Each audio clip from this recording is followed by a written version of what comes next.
எதிர்த்து பேசிட்டு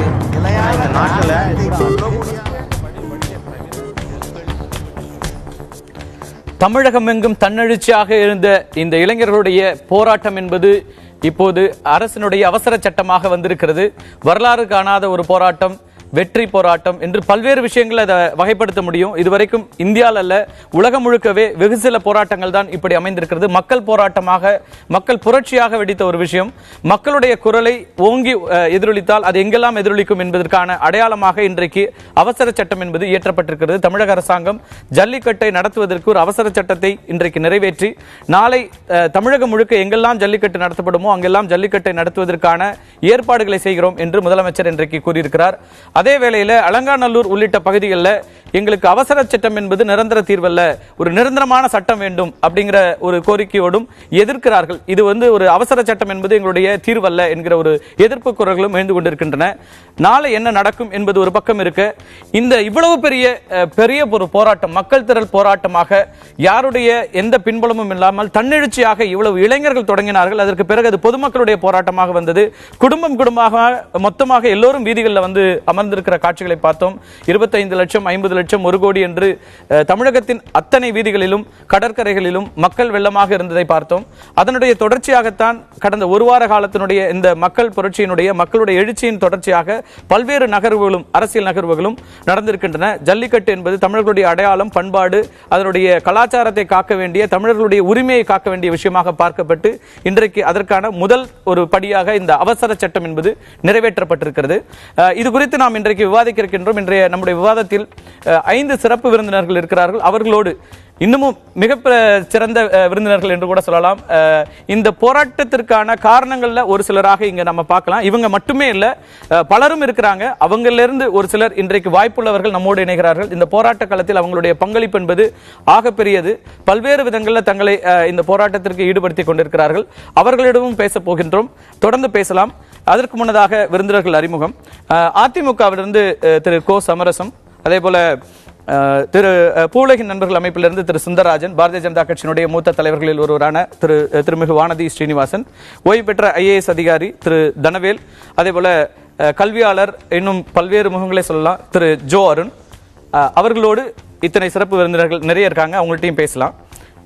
முதல்ல உங்களுடைய அறிமுகங்கள்லேருந்து தொடங்கலாம்னு நினைக்கிறேன். நிறைய பேர் நான் பார்த்த வரைக்கும் அந்த 8ஆம் தேதி இதுக்கான தொடக்கம்ங்கிறது பல நாட்களாக நடந்துட்டு இருக்கு. சமூக ஊடகங்களில் இதுக்கான ஒரு கேம்பெயின், வீடு ஜல்லிக்கட்டு, வீடிட் ஜல்லிக்கட்டுலாம் பல ஹேஷ்டேக் எல்லாம் கிரியேட் பண்ணாங்க. இந்த வீடு ஜல்லிக்கட்டு நான் பல மாதங்களாகவே பார்த்தேன்னு நினைக்கிறேன்.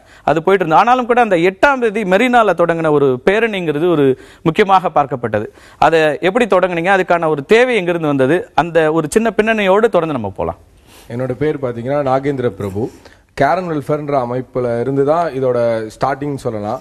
கேரன் வெல்ஃபேர்ன்ற பேஜ்ல ஒரு 40,000 ஃபாலோவர்ஸ் அந்த பேஜ் ஃபாலோ பண்ணிட்டு இருக்காங்க. அந்த பேஜ்ல ஒரு ஈவெண்ட் கிரியேட் பண்றோம், சேவ் ஜல்லிக்கட்டு அப்படின்னு சொல்லிட்டு. ஜனவரி 8 காலை 7 மணி முதல்ல இருந்து 9 மணி வரை லைட் ஹவுஸ்ல இருந்து நம்ம லேபர் ஸ்டாச்சு வரைக்கும் நடந்து நம்மளோட சப்போர்ட்டை காமிக்கலாம் அப்படின்னு சொல்லிட்டு ஆரம்பிக்கிறோம். அது ஆரம்பிக்கும் பொழுது முதல் நாள் பார்த்தீங்கன்னா ஒரு 1000 பேர் வரேன்னு சொல்லியிருந்தாங்க. அடுத்த நாள் அது 2 மடங்கு ஆச்சு, அடுத்த நாள் 3 மடங்கு ஆச்சு. ஜனவரி 8 அப்படின்ற தேதி வர்ற அன்னைக்கு காலையில பார்க்கும் பொழுது ஒரு 8000 பேர் நாங்கள் வர்றோம். ஒரு 10,000 பேர் அதில் இன்ட்ரெஸ்டடா இருக்கோம், அதுல நாங்கள் கலந்துப்போம் அப்படின்ற ஒரு இதை அந்த இடத்துல பதிவு பண்ணியிருந்தாங்க. எங்களோட எக்ஸ்பெக்டேஷன் படி பார்த்தோம்னா ஒரு 10,000 பேர் இந்த போராட்டத்தில் இந்த ஒரு நிகழ்வுல கலந்துப்பாங்க அப்படின்னு எதிர்பார்த்தோம். அது நாங்க நினைச்சதை விட ஒரு பல மடங்கான ஒரு கவுண்ட். அது எப்படிலாம் இதுக்கான இந்த ஒரு இதை பில்ட் பண்ணீங்க? ஒரு ஒரு இதுல என்னன்னா ஒபினியன் கிரியேட் ஆனது இருக்கு இல்லையா? இது எங்கேயுமே பாத்தீங்கன்னா நம்ம விளம்பரப்படுத்தவே இல்லை, வெறும் சோஷியல் நெட்வொர்க் தான். நம்ம சோஷியல் நெட்வொர்க் வெறும் நம்மளோட பதிவு பண்ணவும், நம்மளோட கருத்துக்களை பகிர்றதுக்கு மட்டும் இந்த தளம் இருந்துச்சு. அங்க இருக்கிற போராளிகள் அனைவரையுமே ஒரு இடத்துல கூட்டி அவங்களோட சப்போர்ட்டை நம்ம காமிக்கணும் அப்படின்ற ஒரு நோக்கத்தோட தான் அந்த ஈவெண்ட்ன்றத ஒன்று ஸ்டார்ட் பண்ணோம். அது ஃபேஸ்புக், ட்விட்டர், இன்ஸ்டா, அந்த ஈவெண்ட் என்னைக்கு லான்ச் பண்ணீங்க? அந்த ஈவெண்ட் லான்ச் பண்ண டேட் பாத்தீங்கன்னா 26ஆம் தேதி.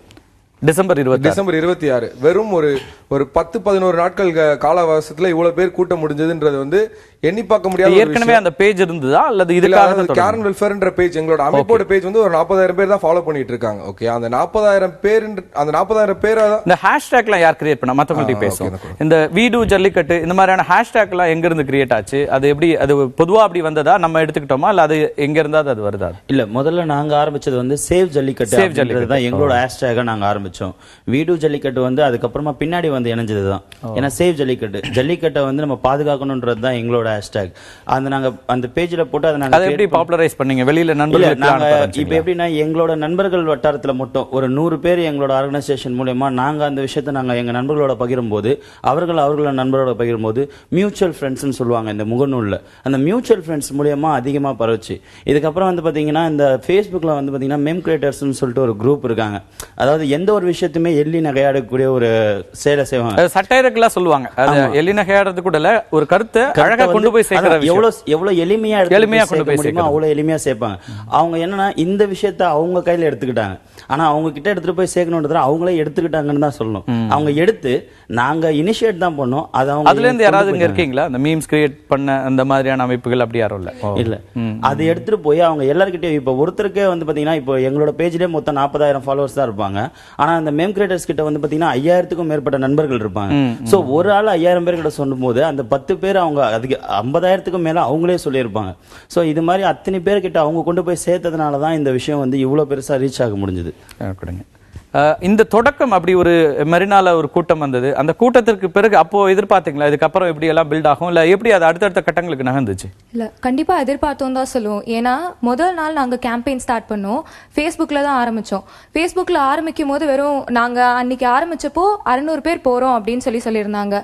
போக போக போக கரெக்ட்டா ஈவென்ட் கிரியேட் பண்ணிட்டு யாரெல்லாம் வரீங்கன்றத கிளியர் பண்ணி சோ அந்த ஈவென்ட் கிரியேட் பண்ணி ஈவென்ட்டோட டேட் அன்னைக்கு 5K கோயிங் 13K இன்ட்ரெஸ்டட் அப்படின்னு சொல்லி வந்தது. சோ தோராயமா நாங்களே வந்து 10,000 பேர் தான் வருவோம்னு சொல்லி எக்ஸ்பெக்ட் பண்ணிருந்தோம். ஆனா அதையும் தாண்டி 25,000 பேர் வந்தாங்க. இது சாதாரண விஷயம், ஒரு நார்மலா நடக்கிற ஒரு விஷயம் கிடையாது. நிறைய ஈவென்ட் இந்த மாதிரி கிரியேட் பண்றாங்க, பல விஷயங்களுக்கு நடக்குது. ஆனா ஜல்லிக்கட்டுல இவ்வளவு பேர் வந்திருக்காங்க அப்படிங்கிறது இது தமிழர்களோட உணர்ச்சி சார்ந்த ஒரு விஷயம். சோ அதனால கண்டிப்பா இதுக்கு வரவேற்பு இருக்கும் அப்படின்னு நாங்க நினைச்சோம். அதே மாதிரி தான் நடந்தது. சொல்லுங்க, நீங்க என்ன பண்ணிட்டு இருக்கீங்க? எப்படி இந்த போராட்டங்கள்ல தொடர்ந்து பெண்களோட பங்களிப்பு பெரிய அளவுக்கு இருக்கு? நான் ஒவ்வொரு நாளும் ஃபேமிலியா நிறைய பேர் வராங்க, குடும்ப தலைவிகள் வராங்க. அவங்க வந்து தங்களோட என்னெல்லாம் பண்ண முடியுமோ அதெல்லாம் செய்யணும் அப்படின்ற மாதிரி வராங்க. நீங்க இந்த ஒரு வாரத்துல உங்களுடைய அந்த அனுபவம் எப்படி இருந்துச்சு? எவ்வளவு தூரம் ஒரு நம்பிக்கை கொடுக்கக்கூடியதா இருந்துச்சு? ஃபர்ஸ்ட் டே கம்மியா தான் இருந்தாங்க. என் வீட்லயே என்ன விடல. ஃபர்ஸ்ட் டே பயந்தாங்க. ஒன்லி வென் மீடியா வந்து பாசிட்டிவா காமிச்ச பிறகுதான் வீட்டுல விட ஆரம்பிச்சாங்க. Social media was such a big help for them. ஏன்னா வீட்டுல அம்மா அப்பா வந்து வேறொரு அம்மா அப்பா வந்து நான் என் குழந்தைய அனுப்பி வைக்கிறேன், நீங்களும் அனுப்பி வைங்கன்னு ஒவ்வொரு தடவை சொன்னாங்க. தமிழ்நாடோட எல்லாருமே பேசினாங்க. So media was a big help. அவங்க பேச தான் வந்துச்சு. பின்னாடி கொடுங்க.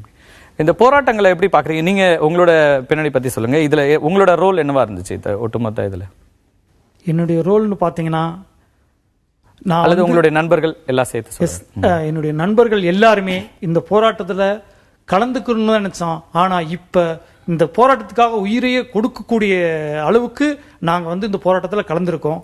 இந்த போராட்டத்துக்காக நாங்க என்ன வேணாலும் செய்வோம். ஆனா நல்ல தீர்ப்பு வரும் வரை நாங்க காத்திருப்போம். அதை பத்தி பேச வேண்டியிருக்கு. ஏன்னா இப்போ ஒரு அவசர சட்டம் இருக்காங்க, ஆனால் அதுக்கு மேல வேற ஒரு தீர்ப்பு வேணும், இது சரியா இல்லைன்றீங்க. அது ஏன் இல்லைங்கிறது நம்ம பேசுவோம். தொடர்ந்து முதல்ல மற்றவங்களுடைய அறிமுகமும் கேட்டு வந்துடுறேன். கண்டிப்பா அவற்றை கொடுங்க. நீங்க என்ன பண்ணிட்டு இருக்கீங்க? உங்களுடைய அமைப்பு? என் பேர் கலீல் சார். நான் சென்னை தான். நான் ஒரு பாடகராக ஒரு பாடல் மூலியமாக அங்கே போயிருந்தேன், கூப்பிட்டுருந்தாங்க. என்னோட கருத்தை நான் பாடல் மூலியமாக அங்கே பதிவு பண்ணேன் சார். இல்ல, யார் கூப்பிட்டு இருந்தாங்க? இந்த இதுல இருந்து எல்லாம் எங்களோட ஃப்ரெண்ட் சர்க்கிள் தான் சார். எல்லாம் ஒரு டீமா எல்லாம் அங்க அரேஞ்ச் பண்ணி இப்போ இந்த வாரத்துல திங்கட்கிழமைக்கு அப்புறம் மெரினால முதல் நாள் தொடங்கின அந்த போராட்டத்துக்கு அப்போ போயிருக்கீங்க? நான் ஒரு 2 days அங்க இருந்துட்டு வந்தேன். 2 days விடிய அங்கதான் ஸ்டே பண்ணிட்டு என்னோட போராட்டத்துல நான் என்ன பாடல் பாடுனீங்க அங்க? 2 லைன் பாடுங்க. உடலோ மண்ணுக்கு உயிரோ தமிழுக்கு என்று போராடும் தமிழர்களின் கூட்டம் சேர்ந்தோம் மெரினா மண்ணிலே, கை கோர்த்தோம் மெரினா மண்ணிலே, சேர்ந்தோம் மெரினா மண்ணிலே, கை கோர்த்தோம் மெரினா மண்ணிலே, உடலோ மண்ணுக்கு உயிரோ தமிழுக்கு என்று போராடும் இளைஞர்களின் கூட்டம். சேர்ந்தோம் மெரினா மண்ணிலே, கை கோர்த்தோம் மெரினா மண்ணிலே. சிறப்பு. திரைப்பாடலை இதுக்கு ஏத்த மாதிரி வடிவமைச்சிட்டு இருந்தீங்க, சொல்லுங்க. என்னுடைய பேர் தினேஷ் போஸ். நான் உயர்நீதிமன்ற வழக்கறிஞராக இருக்கேன். இந்த போராட்டத்தை பற்றி நாங்கள் வந்து சொல்லணும்னு, போராட்டம் அப்படின்றது கிடையாது. நாங்கள் எல்லாம் எங்களை ஜல்லிக்கட்டு ஆதரவாளர்கள்னு முதல்ல பிரிச்சுட்டாங்க. அதுதான் இல்லை. நாங்கள் வந்து உண்மையிலே வந்து தமிழின ஆர்வலர்கள். இந்த கலாச்சாரம், பாரம்பரியம், பண்பாடு இதன் மேல் உள்ள ஒரு நோக்கத்தில் நாங்கள் எல்லாரும் ஒன்று கூடணும். இதுக்காக எங்களுக்கு எந்த அழைப்பிதழும் தேவைப்படலை. கூடுற நண்பர்கள் முகநூல் வாயிலாகவும், நீங்களும் கடந்த திங்கட்கிழமையில இருந்து 5 நாளாவே இருக்கும். நானும் அங்க பொதுவா வழக்கறிஞர்கள் அல்ல சட்டக்கல்லூரி மாணவர்கள் நிறைய நேரங்கள்ல சமூக பிரச்சனைகளுக்கு வந்திருக்காங்க. அவங்களுக்கான வாய்ப்புகள் அதிகம். ஆனால் மற்றவர்களுக்கு இது ரொம்ப புதிய களம். பெரும்பாலானவர்களுக்கு முதல் போராட்ட களமா கூட அமைஞ்சதுன்னு நினைக்கிறேன். அந்த வித்தியாசம் எப்படி இருந்துச்சு? இவங்க எப்படி இவ்வளவு ஆர்கனைஸ்டா பண்ணாங்க? ரொம்ப பெரிய பிரமிப்பான விஷயம், இன்னைக்கும் ஒரு கட்டுக்கோப்போட, இந்த ஒரு சுய கட்டுப்போட, செல்ஃப் டிசிப்ளின்டா ஒரு இவ்வளவு பேர் இருக்க முடியுது அப்படிங்கிறது இருக்கு. அது எப்படின்னு கேட்டா, இது வந்து அரசியல் கட்சிக்காகவோ இல்ல எந்த ஒரு காசு அந்த எதையுமே எதிர்பார்க்காம முற்றிலும் முழுமையாக கலாச்சாரத்தை அதை மட்டுமே மையப்படுத்தி நம்மளுடைய கலாச்சாரம் காக்கப்பட வேண்டும்ன்றதுக்காக கூடினதுனால எங்க யாருக்குள்ளேயும் வேற்றுமை எதுவும் தெரியல. நாங்க இந்த கலாச்சாரத்தை முக்கியத்துவம் படுத்தணும்னு கேட்டா அறவழி போராட்டம் இது. அதனால நாங்க என்ன பிளான் பண்ணது, எங்களுக்குள்ள எல்லாருக்குள்ளேயும் தோணுது, நம்மளுடைய போராட்டம் நமக்குள்ளதான் இருக்கணுமே தவிர அது அடுத்தவங்களுக்கு எந்த வகையில் முகம் சுழிக்க ஏற்படக்கூடாது. அது நாங்க உறுதியா இருந்தோம். அதை இன்ன வரைக்கும் கரெக்டா தான் மெயின்டைன் பண்ணிட்டு வந்திருக்கோம். இது பஸ் கண்ணாடி எதிர்ப்பை பதிவு பண்ணும்போதும் கூட இன்னைக்கும் அதே விதமான அந்த அறவழி எதிர்ப்பை பார்க்க முடியும். பஸ் கண்ணாடி மட்டும் இல்ல, எங்க கூட்ட நெரிசல்ல கூட யாருடைய மூக்கு கண்ணாடி கூட உடையாத அளவுக்கு நாங்க ரொம்ப கண்ணியமா தான் இருந்தோம். இதுல சிறப்பு கொடுங்க. இப்போ கடந்த திங்கட்கிழமையில ஜாயின் பண்ணாங்க நாங்கள் எல்லாரும். ஸோ ஜாயின் பண்ணும்போது ஒரு 7 பேர் மூலியமாக தான் களம் இறங்கணும். இப்போது தொடர்ந்து 7 கோடி பேரும் வந்துடுவாங்க. அந்த மாதிரி ஒரு ஒரு தமிழுக்காக போராடின ஒரு தொண்டை கட்டின அங்க நிறைய பேசியிருப்பீங்க, நிறைய கோஷம் போட்டு முழக்கங்கள் போட்டிருப்பீங்க. ஒன்றும் முடியல, பேச முடியல. நண்பர்கள்ட்ட கொடுங்க. வணக்கம். எனக்கும் லைட்டாக தொண்டை கட்டியிருக்கு. என் பேர் மஞ்சுநாத். ஃப்ரெண்ட்ஸ் எல்லாம் நான் டென்னிஸ்னு கூப்பிடுவாங்க. நான் சொந்த ஒரு வேலூர் பக்கத்தில் ஆம்பூர், அதுக்கும் உள்ளார ஒரு கிராமம். சென்னையில் தான் இங்கே தங்கியிருக்கேன். நான் ஒரு உதவி இயக்குனராக ஒர்க் பண்ணிக்கிட்டு இருக்கேன். நாங்கள் நிறைய படைப்பாளர்களை பார்த்தேன் மெரினா கடற்கரையில். ஏதோ ஒரு விதத்துல படைப்பாளிகளா இருந்துட்டு இருந்தாங்க. அது உதவி இயக்குனராக இருப்பாங்க, அல்லது எழுத்தாளர்களா இருப்பாங்க, பாடல்கள் பாடுறவங்க அப்படின்னு நிறைய இருக்கலாம். அதான் ஆக்சுவலாக இவங்களாம் 8ஆம் தேதி பண்ண ப்ரொட்டஸ்ட் இதெல்லாமே ஒரு நல்ல அவேர்னஸாக இருந்தது ஜல்லிக்கட்டுக்கு. அது தொடர்ந்து எங்களுக்கு இங்கே அலங்கநல்லூர், அதை பொங்கல் முடிஞ்சது, காணும் பொங்கல் அந்த டைம் இவர் சொன்ன மாதிரி அது அப்படியே கொஞ்சம் ஸ்டெப் டவுன் ஆச்சு. ஜல்லிக்கட்டு மேலே இருக்கிற அந்த ஃபீவர் கொஞ்சம் கம்மியாச்சு. காணும் பொங்கல் வந்தது. காணும் பொங்கல் அன்றைக்கும் எங்கேயும் அவ்வளோவா நடக்கலை. மோஸ்ட்லி சிட்டியில் இருக்கிறவங்களாம் சேனலில் தான் பார்ப்பாங்க. அதுவும் பார்க்க முடியாத அளவுக்கு அன்றைக்கி தடுப்பு ஏற்பட்டது. அதனால் அலங்கநல்லூரில் இருக்கிறவங்க எல்லாருமே வந்து அன்றைக்கி சீட்டிங் போராட்டத்தில் இறங்க ஆரம்பித்தாங்க. அது நாங்கள் சேனலில் பார்த்துக்கிட்டு இருந்தோம். ஸோ அப்போது இந்த பசங்க 2 பேரும் வந்து நம்ம பண்ணுவோம் ஏதாவது அப்படின்னு சொல்லிட்டு இனிஷியேட் பண்ணுறதுக்காக போட்டு ஐடியில் நம்பர்லாம் போட்டு தான் பண்ணாங்க. அது ஒரு நிறைய அது பார்த்தேன் ஃபேஸ்புக்கோ எங்கே போனாலும். இது வந்து யார் என்ன முகவரிகள் உள்ளிட்ட எல்லா விஷயங்களோடையும் நேரடி, ஏன்னா நம்ம வந்து ஒரு சமூக பிரச்சனைக்கு வர்றோம், அப்போ இதில் வந்து தொடர்பு கொள்ளலாம் அப்படிங்கிற அந்த நம்பர் போட்டு ஷேர் பண்ணோம். அது மார்னிங் சில பேஜஸ் நீங்கள் சொன்ன மாதிரி அந்த மைம் பேஜஸ்லாம் கொஞ்சம் ஷேர் பண்ணாங்க. அது மார்னிங் ஒரு 5 o'clock பார்க்கும்போது வந்து 6.3K ஷேர் இருந்தது. சரி, எங்களோட கேல்குலேஷன் அந்த ஷேருக்கு ஒருத்தன் வந்தால் கூட 6000 பேர் கூடுறதுக்கான வாய்ப்பு இருக்குது அப்படின்னு சொல்லிட்டு நாங்கள் இறங்கினோம். 5:30 உள்ள போனோம். 7 ஆச்சு 8 ஆச்சு. இது வந்து விவேகானந்தர் இல்லத்துக்கு எதிரில் பிளான் பண்ணோம். 8 மணி வரைக்கும் 30 பேர் தான் இருந்தோம். ஸோ ஒரு 40 அதுக்கு ஒரு 8:30 மணிக்கு ஒரு 100 பேர் ஆனோம். 100 பேர் ஒன்றா சேர்த்து பிளான் பண்ணோம். உடனே போலீஸ் வந்துட்டாங்க. என்ன எதுக்கெல்லாம் ஒன்றா இருக்கீங்க அப்படி இப்படின்னு கேட்க ஆரம்பிச்சிட்டாங்க. உடனே 100 பேரையும் டிஸ்கஸ் பண்ணோம். 100 பேரும் FBயில் லைவ் போங்க, ரெக்வஸ்ட் பண்ணுங்க, இளைஞர் உங்களுக்காக நாங்கள் வந்திருக்கோம் அப்படின்ட்டு எல்லா 100 பேருமே லைவ் போனாங்க. எல்லாருக்குமே தான் வந்து நாங்கள் தான் பண்ணணும் நான் சொல்ல வரல. எல்லாமே நிறைய இடத்துல நிறைய பேர் பண்ணிட்டு இருக்காங்க. நானும் சொல்றேன், இது வந்து நீங்கள் மட்டுமே இல்ல, அதுல இருந்து ஒரு சிலரை யாரெல்லாம் நம்ம தொடர்பு கொள்ள முடியுதோ அப்படி அதுல இருந்து ஒரு சிலரை நாங்கள் அவங்க எல்லாரும் லைவ் பண்ணோம். திடீர்னு ஒரு 8 மணிக்கு பிளான் பண்ணது 9:15 தான் ஆரம்பிச்சோம். ஆக்சுவலா ஒரு 9:15 ஃபேஸ்புக் லைவ்ல போக ஒரு 9 போறோம். அட்லீஸ்ட் ஒரு 1 hour வந்துட்டு உட்காந்துட்டு போங்க. ரோட்டு ஓரமா போறவங்க கூட அட்லீஸ்ட் ஒரு 1 hour உட்காருங்க, அது தமிழர்கள் நீங்க கொடுத்த குரலா இருக்கும் அப்படின்னு நாங்கள் பேச ஆரம்பிச்சோம். உடனே ஒரு 9:15 போல பார்த்தோம் எல்லாம் அங்கங்க வந்துட்டு ஒன்னா இருந்தாலும் பிரச்சனை அப்படின்ட்டு ஒரு 2 பேர் அங்கங்க டிஸ்போஸ் பண்ணி நிற்க வச்சிட்டோம். அப்புறம் அப்பயும் ஒரு 20 பேர் நாங்கள் பிளாக் ஷீட் போட்டு முன்னாடி நின்றுட்டு இருந்தோம். அப்போ ஒரு போலீஸ் வந்துட்டார் உள்ளார. வந்து டக்குன்னு எல்லாரையும் ஃபோட்டோ எடுக்க ஆரம்பிச்சிட்டார். எங்களெல்லாம் நம்பர்லாம் வாங்கிட்டார் டக்குன்னு. இருக்குன்ட்டு. உடனே அவர் என்கிட்ட கொஸ்டின் கேட்டுனேங்கிறார். நான் அவர்கிட்ட ஆர்கியூ பண்ணி பேசிக்கிட்டே இருக்கேன். திடீர்னு பின்னால் திரும்பி பார்க்குறேன், ஒரு 150-200 பேர் நிற்கிறாங்க. எங்கேருந்து வந்தாங்கன்னு தெரில. வந்து டப்புன்னு கத்த ஆரம்பிச்சிட்டாங்க, வி வாண்ட் ஜல்லிக்கட்டு, எங்களுக்கு வேண்டும் வேண்டும் ஜல்லிக்கட்டு வேண்டும்ட்டு. அப்படி ஆரம்பிச்சு தான் ஒரு 12:30 மணிக்கு பார்க்குறோம், கிட்டத்தட்ட ஒரு 2000 பேர் ஆயிட்டாங்க. அந்த அந்த எண்ணிக்கை கூடியதெல்லாம் நான் பார்த்தோம். நம்ம செய்தியாளர் ரகுவரன் அங்க இருந்தார். 8 மணில இருந்து அப்படியே கூட்டிகிட்டே இருந்துச்சு. அது எல்லாமே எங்களுக்கு ஆக்சுவலா என்னன்னா, நாங்க யாரை கான்டாக்ட் பண்ணணும், என்ன பண்ணணும், எப்படி எங்ககிட்ட இருக்கிற ஒரே ஒரு ஏதோ நண்பர் சொன்ன மாதிரி எங்கிட்ட இருக்கிற ஒரே சோர்ஸ் சோஷியல் நெட்வொர்க் மட்டும்தான். எங்கிட்ட எந்த சேனல் யாரையும் போய் நாங்கள் கம்யூனிகேட் பண்ணி எப்படி எல்லாரையும் கொண்டு வரதுன்னு தெரில. ஸோ அதனால எல்லாரும் FBல எல்லாரும் லைவ் போனாங்க. அங்கே இருக்கவங்க எல்லாம் லைவ் போய் அங்கே இருக்கிறவங்க எல்லாரும் கொண்டு வந்து ஒரு வழியா இன்னைக்கு அது நல்ல ஒரு போராட்டமாக போயிட்டு இருக்கு. ஆல்மோஸ்ட் வெற்றி பெற நீங்க சொல்லுங்க. வணக்கம், என் பேர் பிரபாகர். என்னோட சொந்த ஊர் பார்த்தீங்கன்னா திருநெல்வேலி. நான் திருநெல்வேலியிலேருந்து இங்கே வந்து கலந்துக்கிறேன். நான் ஒரு மாணவனாக தான் இருக்கிறேன். இந்த ப்ரொட்டஸ்ட்னு இல்லாமல் இது ஒரு அறப்போராட்டமாக வந்து என்ன சொல்கிறது, ஒரு தொடக்கம் கொடுக்கணும் அப்படிங்கிறத நாங்கள் வந்து எப்படி நினச்சோன்னா, நாங்கள் அங்கே விவேகானந்தா அதில் வந்து நிறைய சமூக பிரச்சனைகள் இருக்குது. ஜல்லிக்கட்டை எடுக்கணும் அப்படின்னு எங்கே தோணும்? ஜல்லிக்கட்டை எடுக்கணும்னு எங்கே தோணுச்சுன்னா, அது வந்து என்ன சொல்கிறது, தமிழினம்னு முன்னாடி இருந்து எங்களுக்கு தோணிட்டு இருந்துச்சு. தமிழினம் வந்து என்ன சொல்கிறது, கார்னர் பண்ணப்படுது. அவங்களால எதுவுமே வந்து எங்களுக்கு சரியாக கிடைக்கிறது இல்லை. எல்லாத்துமே போராட்டம் பண்ணணும், போராட்டம் பண்ணால் தான் கிடைக்குங்கிற ஒரு மோட்டிவ் இருந்துச்சு எங்களுக்கு. ஆனால் இப்போ அந்த இதுக்கு எங்களுக்கு பிரைமாக கிடைச்சது என்னென்னா ஜல்லிக்கட்டு தான். ஸோ அன்றைக்கி காலையிலேயே பார்த்தீங்கன்னா வந்து காலையில் நாங்கள் இங்கே வந்து இருக்கிறோம், 5 மணிக்கு இங்கே வந்து இருக்கிறோம்னா அடுத்த அரை மணி நேரத்தில் வந்து அலங்காநல்லூரில் கைது பண்ணிட்டாங்க அப்படின்னு சொல்லிட்டு எங்களுக்கு நியூஸ் வருது. ஸோ அதை பார்த்துட்டு இன்னும் நிறைய பேர் ஆரம்பிச்சிட்டாங்க, தோலை நம்ம அங்கே அரெஸ்ட் பண்ணிட்டாங்க, நம்ம இங்கே பண்ணுவோம், அவங்களுக்காக நம்ம இங்கே பண்ணுவோம். அப்படி சேர்ந்த கூட்டமும் என்ன சொல்கிறது, நிறையா இது ஜல்லிக்கட்டுங்கிறதுக்கு மட்டும் தாண்டி அது தமிழினம் அந்த தமிழ்நாடு எனக்கு சோறு போட்டுது, அதனால நான் வந்து பண்ணுவேன், அந்த மாதிரி வரவங்களும் நிறைய பேர் இருந்தாங்க. அவங்க நிறைய பேர் பார்க்க முடிஞ்சுது. நாங்கள் ஜஸ்ட் தொடக்கம் தான் கொடுத்தோம். இன்னும் நிறைய பேர் வந்து அவங்களாம் ஷேர் பண்ணிட்டு வந்தாங்க. ஜெகன்ட்ட கொடுங்க. நம்ம நிகழ்ச்சிகளில் ஏற்கனவே பங்கேற்றவர். இந்த தொடக்கத்தில் பல புள்ளிகள் இருக்குது, அதில் ஒரு தொடக்க புள்ளியாக நீங்களும் இருந்தீங்க. என்ன சொல்ல முடியும், எப்படி இருக்குது இன்னைக்கு வரைக்கும் இருக்குது? நம்ம இஷ்யூஸை பேச வேண்டி இருக்கிறது. அதுக்கு முன்னாடி தொடர்ந்து இந்த போராட்டங்களுடைய அடுத்தடுத்த கட்டங்களை எப்படி பார்க்குறீங்க? ரொம்ப சந்தோஷமாக இருக்குது சார். சொல்லணும்னா ரொம்ப சந்தோஷமாக இருக்குது. நம்ம ஆரம்பிச்சது வந்து கரெக்டான பாதையில் போயிட்டு இருக்குன்னு நினைப்போம். ரொம்ப சந்தோஷம். இப்போ ஒரு ஜல்லிக்கட்டுக்காக அவசர சட்டம் கொண்டு வந்திருக்கோம்னு தமிழக அரசாங்கம் சொல்லியிருக்கு. இன்னைக்கு நாளைக்கு ஜல்லிக்கட்டு இதில் அலங்காநல்லூரில் வாடிவாசல் திறக்கப்படும். ஒற்றை கோரிக்கையாக தமிழகம் எங்கும் இருந்தது, ஜல்லிக்கட்டு நடத்தியே ஆக வேண்டும் அப்படிங்கிற கோரிக்கையா இருந்துச்சு. இப்ப அந்த கோரிக்கை நிறைவேற்றப்பட்டிருக்கிறது. இன்னைக்கு வந்து அவசர சட்டத்தை நாங்கள் நிறைவேற்றுறோம்னு தமிழக அரசாங்கம் சொல்லுது. ஆனால் போராட்டக்காரர்கள் இருக்கிற மாணவர்கள், இளைஞர்கள், பல பகுதியில் இருக்கிறவங்களும் கூட ஒரு இல்ல இது வந்து எங்களுக்கு நிரந்தர தீர்வா இருக்காது அப்படின்னு முன்வைக்கிறாங்க. என்ன அடிப்படையில் இதை புரிஞ்சுக்கிறது? இந்த வெற்றி வந்து எங்களுக்கு வந்து முதற்கட்ட வெற்றியா தான் கிடைச்சிருக்கு, முழுமையான வெற்றியா இன்னும் கிடைக்கல. ஜல்லிக்கட்டு வந்து நிரந்தரமா வந்து நடக்கணும் அப்படின்ற அதோட தடை வந்து நிரந்தரமா நீக்கணும் அப்படின்றது தான் எங்களோட போராட்டக்காரர்களோட முழு கோரிக்கை. அது நடந்தால் தான் எங்களுக்கு முழு வெற்றி கிடைச்சிருக்கு. இது வந்து முதற்கட்ட வெற்றி இல்லை. இப்போ அதான் இப்போ சட்டமன்றத்தில் திங்கட்கிழமை நாங்கள் வந்து ஒரு தீர்மானம் நிறைவேற்ற போகிறோம், அதை சட்டமாக மாற்ற போகிறோம். அவசர சட்டம்ங்கிறது சட்டமன்றத்தை கூட்டி தான் வந்து 6 வாரத்துக்குள்ள பண்ணணுன்ற அவர் இன்னைக்கு முதலமைச்சருடைய அறிக்கையில சொல்லியிருக்கிறாரு. 23ஆம் தேதி சட்டமன்ற கூட்டத்தொடர் கூட்டப்பட்டு அது சட்டமாக இயற்றப்படும் அப்படிங்கிறாரு. அதற்கு அதை நம்புவதில் சிக்கல் இருக்கிறதா, அல்லது இது பத்தாது, இது முழுமையான ஒரு தீர்வு இல்லை அப்படிங்கிற எண்ணம் இருக்கிறதா? எதனால இந்த எதிர்ப்பு வருதுன்னு கேட்கிறேன். இல்ல, இந்த போராட்டம் வந்து ஆரம்பிச்சது வந்து ஜல்லிக்கட்டுன்ற விஷயத்துல ஆரம்பிச்சது. ஆனா இது எல்லா இதுக்கும் சேர்ந்து தொடரும். விவசாயி பிரச்சனையில இருந்து எல்லா பிரச்சனைக்கும் குரல் கொடுக்கறது தான் நாங்க தயாரா இருக்கோம். அப்படின்னும் போது எங்களுக்கு முழுமையான ஒரு இது கிடைச்சாதான் எங்களுக்கு முழு வெற்றி கிடைக்கும். நிச்சயமா நீங்க சொன்ன மாதிரி ஒரு முதல் வெற்றி வந்திருக்கிறது. முழு வெற்றியா நாங்க பார்க்க முடியாது அப்படிங்கிற ஒரு பார்வை இருக்கு.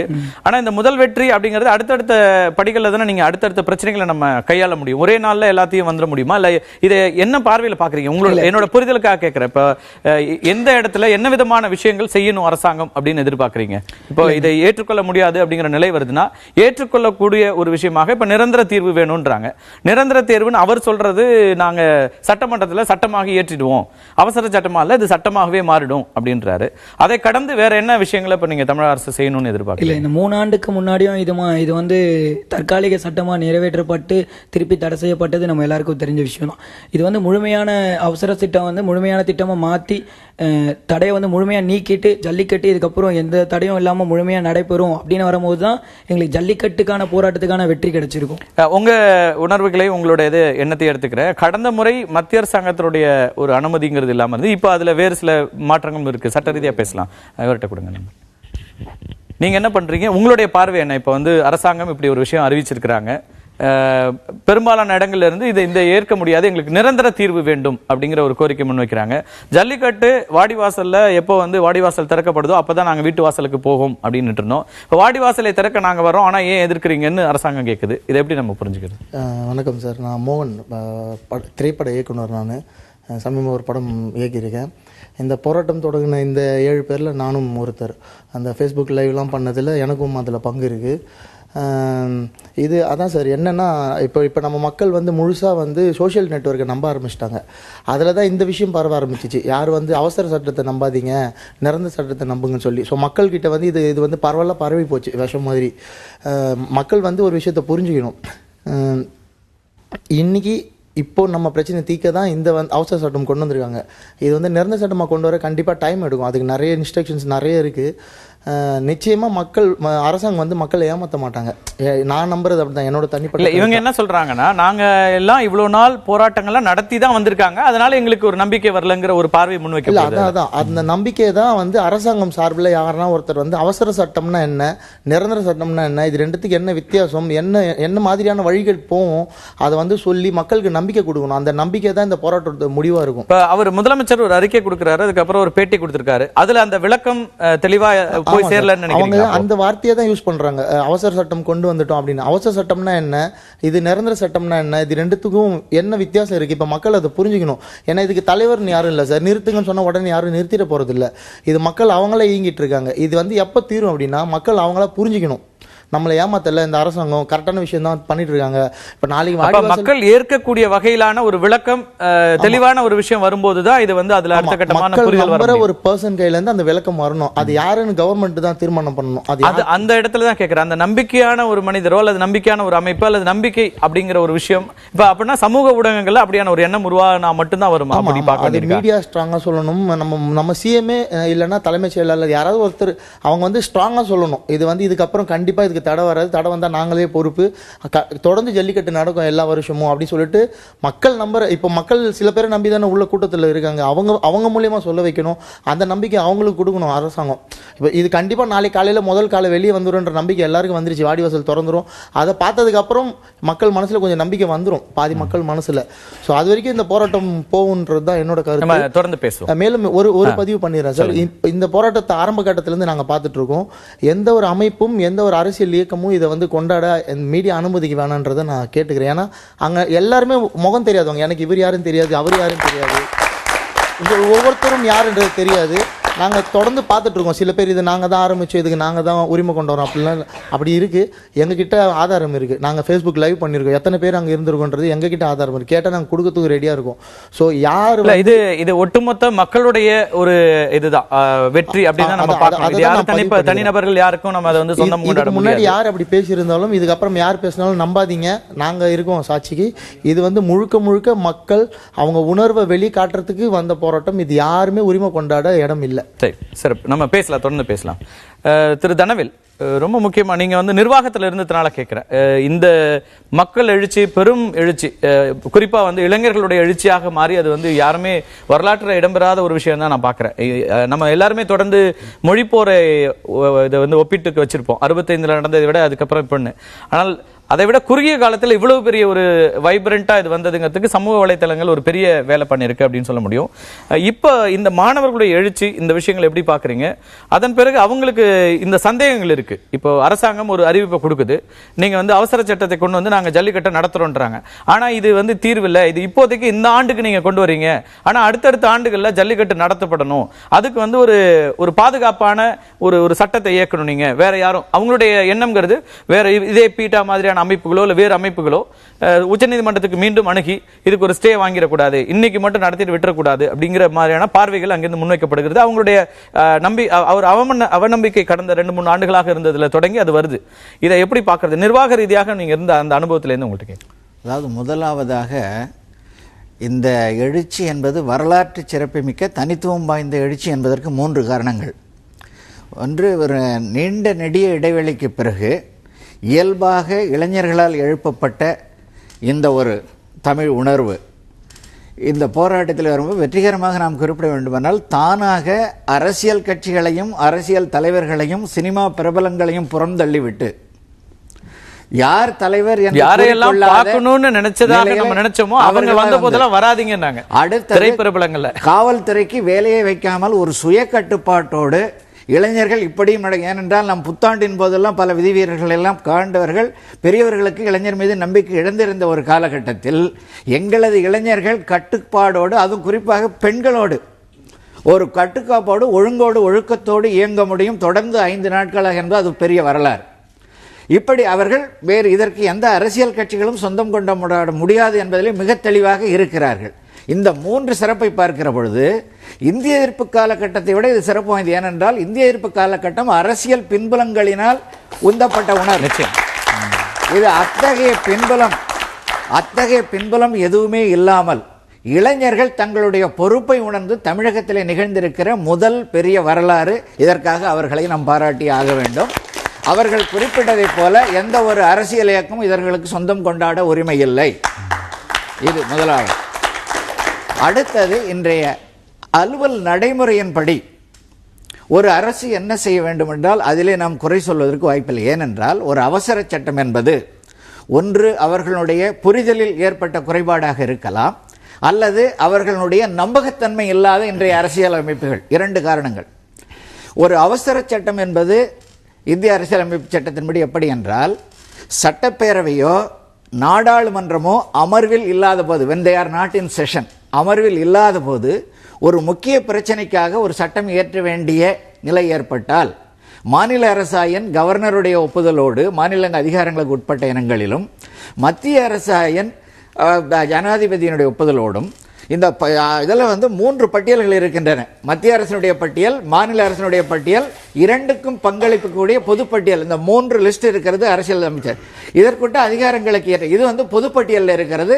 நம்ம இந்த விலங்குகளான இந்த திட்டம் இந்த பொதுப்பட்டியல் இருப்பதிலே மத்திய அரசு மாநில அரசுக்கு 2 பேருக்குமே உரிமை இருக்கிறது. ஆனால் இதில் ஒரு சிக்கல் என்னவென்றால், மத்திய அரசினுடைய விதிகளுக்கும் மாநில அரசுடைய விதிகளுக்கும் எப்போதாவது சிக்கல் ஏற்பட்டால் மத்திய அரசினுடைய விதிகள் தான் நிலைத்து நிற்கும். அது ஒன்றுதான் சந்தேகத்திற்குரியது. இப்போது ஆரம்பத்தில் நாம் மகிழ்ச்சியாக இருந்தாலும் மத்திய அரசினுடைய சட்டமாக ஏற்றப்பட்டால் அதில் ஒரு விதிவிலக்கு என்னவென்றால், ஜனாதிபதி ஒப்புதல் அளித்து விட்டால் மத்திய அரசினுடைய ஒப்புதலுக்கு இணையானது என்ற நடைமுறைகள் இருக்கின்றன. இருந்தாலும் இப்போதைக்கு ஒரு மாநில அரசு இந்த அளவுக்கு தான் செய்ய முடியும். ஏனென்றால் மத்திய அரசு ஒரு சட்ட திருத்தத்தை தானாக ஏற்ற முன்வரவில்லை. மாநில அரசுக்கு நாங்கள் ஒத்துழைப்பு தருகிறோம் என்றுதான் அதுலதான் 4 அமைச்சரகங்கள் அதை உள்துறை உட்பட எல்லாமே ஏற்றுக்கொண்டிருக்கிறார். ஒரே நாளில் விரைவாக ஜனாதிபதி அளவுக்கு ஒப்புதல் வாங்குவது மிகப்பெரிய விஷயம். அந்த அளவிலே மத்திய மாநில அரசுகள் ஒத்துழைத்திருக்கின்றன. ஆனால் இது நிரந்தரமான தீர்வாக, இவர்கள் நிரந்தர சட்டம் இந்த சட்டம் என்று குழம்பிக் கொள்ள தேவையில்லை. இதில் நிரந்தரமாக தீர்வானாலும் ஏதேனும் ஒரு சந்தேகம் என்றால் இந்த நிலையிலும் கூட உச்சநீதிமன்றம் தடை விதிக்க வாய்ப்பு இருக்கிறது. அதை நாம் உணர்ந்து கொள்ள, உச்சநீதிமன்றம் ஏதேனும் காரணத்தால் தடை விதிக்க முற்பட்டால் அந்த நீதிமன்றம் இப்ப ஒரு வார காலத்து அந்த தீர்ப்பையே நாங்க நிறுத்தி வைக்கிறோம் சொல்லியிருக்காங்க. மத்திய அரசு போய் சொல்லும் போது ஒரு வாரம் நிறுத்தி வைப்பாங்க, பின்னாடி விசாரிச்சு. இப்ப என்னோட என்ன கேள்வி இருக்குன்னா, நம்ம நீதிமன்றங்கள் பத்தி உங்களுக்கு நம்ம இதுலனாலும் கூட நிறைய வழக்குகளுக்காக நீங்க பாத்திருக்கீங்க. இவ்வளவு பெரிய எழுச்சி தமிழ்நாடு முழுக்க லட்சக்கணக்கான மக்கள் வீதிகள் இருக்காங்கன்றது அவங்களுக்கும் தெரியும். அது இன்ஃப்ளூயன்ஸ் பண்றதுக்கு வாய்ப்பு இல்லையா நீதிமன்றங்களை? இந்த அளவிற்கு மைய அரசும் ஒரே நாளில் செய்ததே இந்த எழுச்சியை பார்த்த பிறகுதான் என்பது என்னுடைய நம்பிக்கை. இது ஏதோ மாநில மத்திய அரசுகளுடைய அந்த ஒருமைப்பாட்டால் இவர்கள் செய்து கொடுக்கவில்லை என்றுதான் நான் கருதுகிறேன். இந்த எழுச்சியை ஊடகங்களின் வாயிலாக பார்த்த பிறகு அகில இந்தியா மட்டுமல்ல உலகமே உணர்ந்து கொண்டது இந்த எழுச்சியை. இன்றைக்கு ஜல்லிக்கட்டு என்னவென்றால் உலகம் முழுவதும் இது தமிழருடைய பாரம்பரிய மரபு சார்ந்த ஏறு தழுவுதலின் ஒரு படிமம் என்று உலகமே உணர்த்தப்பட்டு விட்டது. அதற்கு இந்த இளைஞர்களுக்கு நாம் நன்றி சொல்லியாக வேண்டும். இந்த அடிப்படையில் தான் இதுவரை சுமூகமாக போய்கொண்டிருக்கிறது.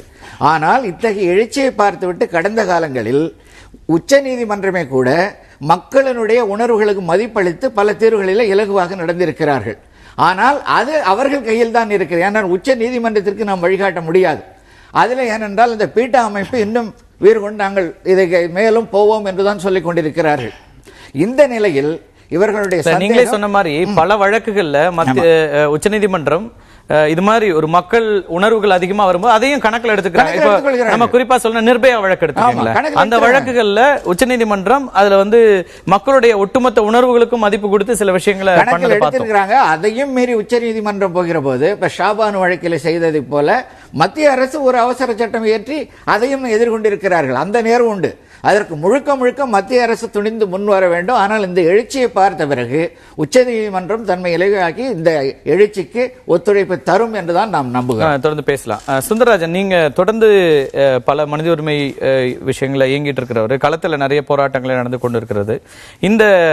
இப்ப இந்த நிலையில என்ன பண்ணணும்? இவங்க மக்களுடைய போராட்டத்தில் இருக்கிற இளைஞர்களுடைய இந்த பார்வை அப்படிங்கிறது ஒண்ணு இருக்கு. ஒரு பக்கம் அரசாங்கம் நாங்க இந்த முயற்சி எடுக்கிறோன்றாங்க. அடுத்த கட்டமாக இது எப்படி அணுக முடியும்? இல்ல அரசு எடுத்திருக்கிற இந்த முடிவுங்கிறது இப்போ மக்கள் ஏற்கக்கூடியதாக இல்லைன்னு சில இடங்கள்ல இருந்து நிறைய போராட்டங்கள் இப்ப அலங்காநல்லூர்ல எதிர்ப்பு தெரிவிக்கிறாங்க. பல ஊர்களை மெரினாலையும் இதை வந்து நாங்க ஏற்க முடியாது, ஒரு நிரந்தர தீர்வு வரணும் அப்படின்றாங்க. பல ஊர்கள் அப்படியான ஒரு கருத்துக்கள் முன்வைக்கப்படுகிறது. ஆனா இப்போ லாஜிக்கலா இதுல என்ன அடுத்தடுத்து செய்ய முடியும் அப்படிங்கிற கேள்வியும் இருக்கு. இல்ல, முதல்ல நாம புரிஞ்சுக்க வேண்டியது வந்து இந்த போராட்டத்தை ஆரம்பித்தது இளையோர் தான், மாணவர்களும் இளைஞர் தான் ஆரம்பிச்சாங்க. யாரும் போய் சொல்லல, அவங்களா ஒரு தன்னெழுச்சியாக. உண்மையில எங்களை போன்றவருக்கு ஒரு மகிழ்ச்சியான ஒரு கடந்த ஒரு 5 நாட்கள் வந்து எங்களால் அவ்வளவு சந்தோஷத்துல இருக்கும். நாங்க என்னெல்லாம் கனவு கண்டோமோ தமிழ்நாட்டில் அத்தனையும் நம்மளுடைய இளைஞர்கள் வந்து நடத்திட்டு இருக்காங்க. உண்மையில வந்து நோ கம்பேரிசன். அவ்வளோ அவர் அழகா சொன்னார், இது வந்து வெறுமன ஜல்லிக்கட்டுக்கான போராட்டம் கிடையாது. தயவு செஞ்சு ஒட்டுமொத்த ஊடகத்து மூலமா சொல்றேன், அரசுக்கு சொல்றோம், இது வெறும் ஜல்லிக்கட்டு தடை நீக்குவதற்கான போராட்டம் நீங்க நினைச்சீங்கன்னா நீங்க தோத்து போயிருவீங்க. அந்த இளைஞரை நீங்க வென்றெடுக்க முடியாது. விவசாயிகள் தற்கொலை, இயற்கை வளம் சுரண்டப்படுவது, அணு உலைகள், நீட் எக்ஸாம், அவங்களுடைய கல்வி கொள்ளை, எல்லாத்துக்குமான ஒரு விஷயத்தை பேசிட்டு இருக்காங்க. நான் 3 நாட்கள் உள்ள போய் அவங்க போடுற கோச்சத்தை நான் பார்த்தாங்க. அப்போ ஒட்டுமொத்தமாக இன்னைக்கே தீர்வு கிடைச்சவங்க கிடைக்காது. அப்பெல்லாம் வந்து நம்ம வந்து அது உட்டோப்பியன் ஸ்டேட் அது. அப்ப இன்னைக்கு இருக்க சூழ்நிலை அவங்க எழுப்பியிருக்க 2 விஷயங்கள். இந்த விஷயத்தை பொறுத்த மட்டும் என்ன லாஜிக்கல் எண்டு அப்படிங்கிற முடிவு பண்ண வேண்டியது அவங்க தான். இந்த நம்ம உட்கார்ந்துருக்கதோ யாருமே கிடையாது. அவங்க என்ன விஷயத்துக்கு நோக்கத்துக்காக ஆரம்பிச்சாங்க, ஓகே ஃபர்ஸ்ட் ஸ்டெப் நான் அக்செப்ட் பண்றோம், இல்ல அக்செப்ட் பண்ண மாட்டோம், ரெண்டுமே நடக்கலாம். சார் சொல்ற முக்கியமான பாயிண்ட் இருக்கு. நாளைக்கே ஸ்பெஷலா மென்ஷன் பண்ணி நாளைக்கு இன்னைக்கு இருக்க அரசியல் சட்டத்தில் பீட்டாவோட இன்ஃப்ளூயன்ஸ் என்னன்னு நமக்கு தெரியும். சுப்ரீம் கோர்ட்டோட சீஃப் ஜஸ்டிஸ் வீட்டுக்கு போய் கதவை தட்டி இந்த ஆர்டினன்ஸ் அவங்க ஸ்டே வாங்க முடியும். அது நம்ம யாரும் நீங்க மறுக்கவே முடியாது. நீங்க சட்டமன்றத்திலே சட்டமாக ஏற்றி நீங்க வந்து மத்திய அரசு ஒரு ஒப்புதல் காமிச்சு அதையும் நீங்க வந்து சுப்ரீம் கோர்ட்ல வந்து சேலஞ்ச் முடியும். இன்னைக்கு 69% ரிசர்வேஷனை வந்து ஷெட்யூல் 9ல சேர்த்தப்புறம் கூட வந்து இன்னைக்கு வந்து ஜுடிஷியல் ரிவ்யூக்கு வெயிட் பண்ணிட்டு இருக்காங்க. சோ நீங்க இதுதான் ஃபைனாலிட்டின்னு ஒண்ணு கிடையாது. அப்ப இந்த பிரச்சனையை பொறுத்த மட்டும் நாங்க எந்த அளவுக்கான தீர்வுகளை ஒத்துக்கொள்வோம், நாங்கள் எதுவரைக்கும் நாங்க ஏற்றுக்கொள்கிறோம், அப்படி நடைபெறாவிட்டால் நாங்க என்ன செய்வோம் அப்படி முடிவு வேண்டியது. ஏன் இதை உங்கள்கிட்ட நான் கேட்கிறேன்னா, இப்ப கூடங்குளம் மாதிரியான ஒரு நீண்ட நாள் போராட்டங்களுக்கு நீங்க வந்து அங்க இருந்து நடத்திய ஒருத்தர் அப்படிங்கிறதுல ஒரு ஒட்டுமொத்த கிராமம், அதுவுமே ஒரு முன்மாதிரியான ஒரு போராட்டம். அவ்வளவு கிராமத்தினரும் அங்கேயே இருந்து வருட கணக்கில் வந்து நடந்த ஒரு போராட்டம் அது. அப்போ அப்படியான ஒரு போராட்டத்தை நம்ம எந்த இடத்துல அது எது வரைக்கும் போகணும், என்னென்ன விஷயங்களை செய்ய முடியும், ஓரிரவுல சில விஷயங்களை செய்ய முடியுமா, இல்ல நீண்ட நாள் செயலத்தில் பண்ண முடியுமாங்கிற அந்த அனுபவத்திலிருந்து இந்த விஷயங்களை ஏதாவது நீங்க சொல்லலாம். நீங்க பல கோரிக்கைகள் வந்து ஜல்லிக்கட்டை மட்டும் அவங்க வந்து நம்மளால நீங்க வந்து அவங்க வந்து கைவிட்டு போயிடுவாங்க, நம்ம ஈஸியாக சொல்ல முடியும். ஆனால் இன்னொரு பக்கம் நம்ம பார்க்கணும், இப்படியே இந்த மெரினாவையும் பல்வேறு ஊர்களையும் அவங்களுடைய கல்வி வேலை சார்ந்த விஷயங்களை விட்டுட்டும் அந்த இளைஞர்கள் போராட முடியுமா நம்ம வந்து நிச்சயமாக பார்க்கணும். அன்னைக்கு அந்த கிராமத்துல வந்து அத்தனை மக்களையும் ஒன்றாக திரட்டி போராட முடிஞ்சுன்னா அந்த கிராம மக்கள் வந்து ஒவ்வொரு நாளைக்கு மீன் பிடிக்க போவாங்க. ஒரு 27 கிராமம் இருந்துச்சு, மாசத்துல ஒரு நாள் மட்டும் விடுமுறை எடுத்துட்டு அந்த போராட வருவாங்க. இன்னைக்கு அந்த மாதிரி அந்த இளைஞர்கள் ஏதாவது ஒரு சிஸ்டம் ஒர்க் அவுட் பண்ண முடியுமா? அதெல்லாம் தொடர்ச்சியாக நாம் பேசணும். அதாவது இது வந்து உண்மையிலே வந்து எனக்கு உண்மையிலே சந்தோஷமா, எங்களை போன்ற ஒரு சந்தோஷம் விஷயம் வந்து ஒரு இந்தியாவுடைய ஒரு அயர்ன் மேன், நான் வந்து இந்தியா வந்து எல்லாம் ஒண்ணுமெல்லாம் பண்ணிட முடியும், நான் வந்து ஜுடிஷியல் ரிவ்யூக்கு என்ன செய்ய முடியாது அப்படின்னு சொன்ன ஒரு ஆளை இளைஞர்கள் பீஸா கழட்டி போட்டாங்க. நான் வந்து இந்தியா வல்லாதிக்கம் புரிந்து இந்தியாவோட அயர்ன் மேன் சொன்ன இந்தியாவோட பிரதமரை நீங்க அந்த இளைஞர்கள் போட்ட கோஷத்தை கேட்கணும். பீஸா கழட்டிட்டாங்க. அவர் வந்து நீங்க வந்து யாராவது அங்க போய் பதில் சொல்ல முடியுமா? அவங்க வைக்கின்ற கேள்விகளுக்கு மத்திய அரசு பதில் சொல்ல முடியுமா? சொல்லிருக்காங்க. இப்ப மத்திய அரசுடைய நடவடிக்கைகள் சொன்னது வந்து இந்த அந்த காட்சிப்பட்ட விஷயத்துல இருந்து ஸ்டேட் தான் பண்ணிருக்கு. இப்ப ஸ்டேட் கவர்மெண்ட் தான் பண்ணிருக்காங்க. சென்ட்ரல் கவர்மெண்ட் ஏன் பண்ணல? சென்ட்ரல் கவர்மெண்ட் செய்ய முடியும்ல?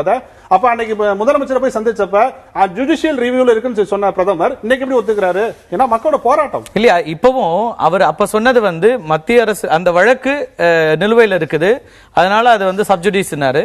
இது வந்து இப்ப தமிழக அரசு கட்டுப்படுத்தும்ல.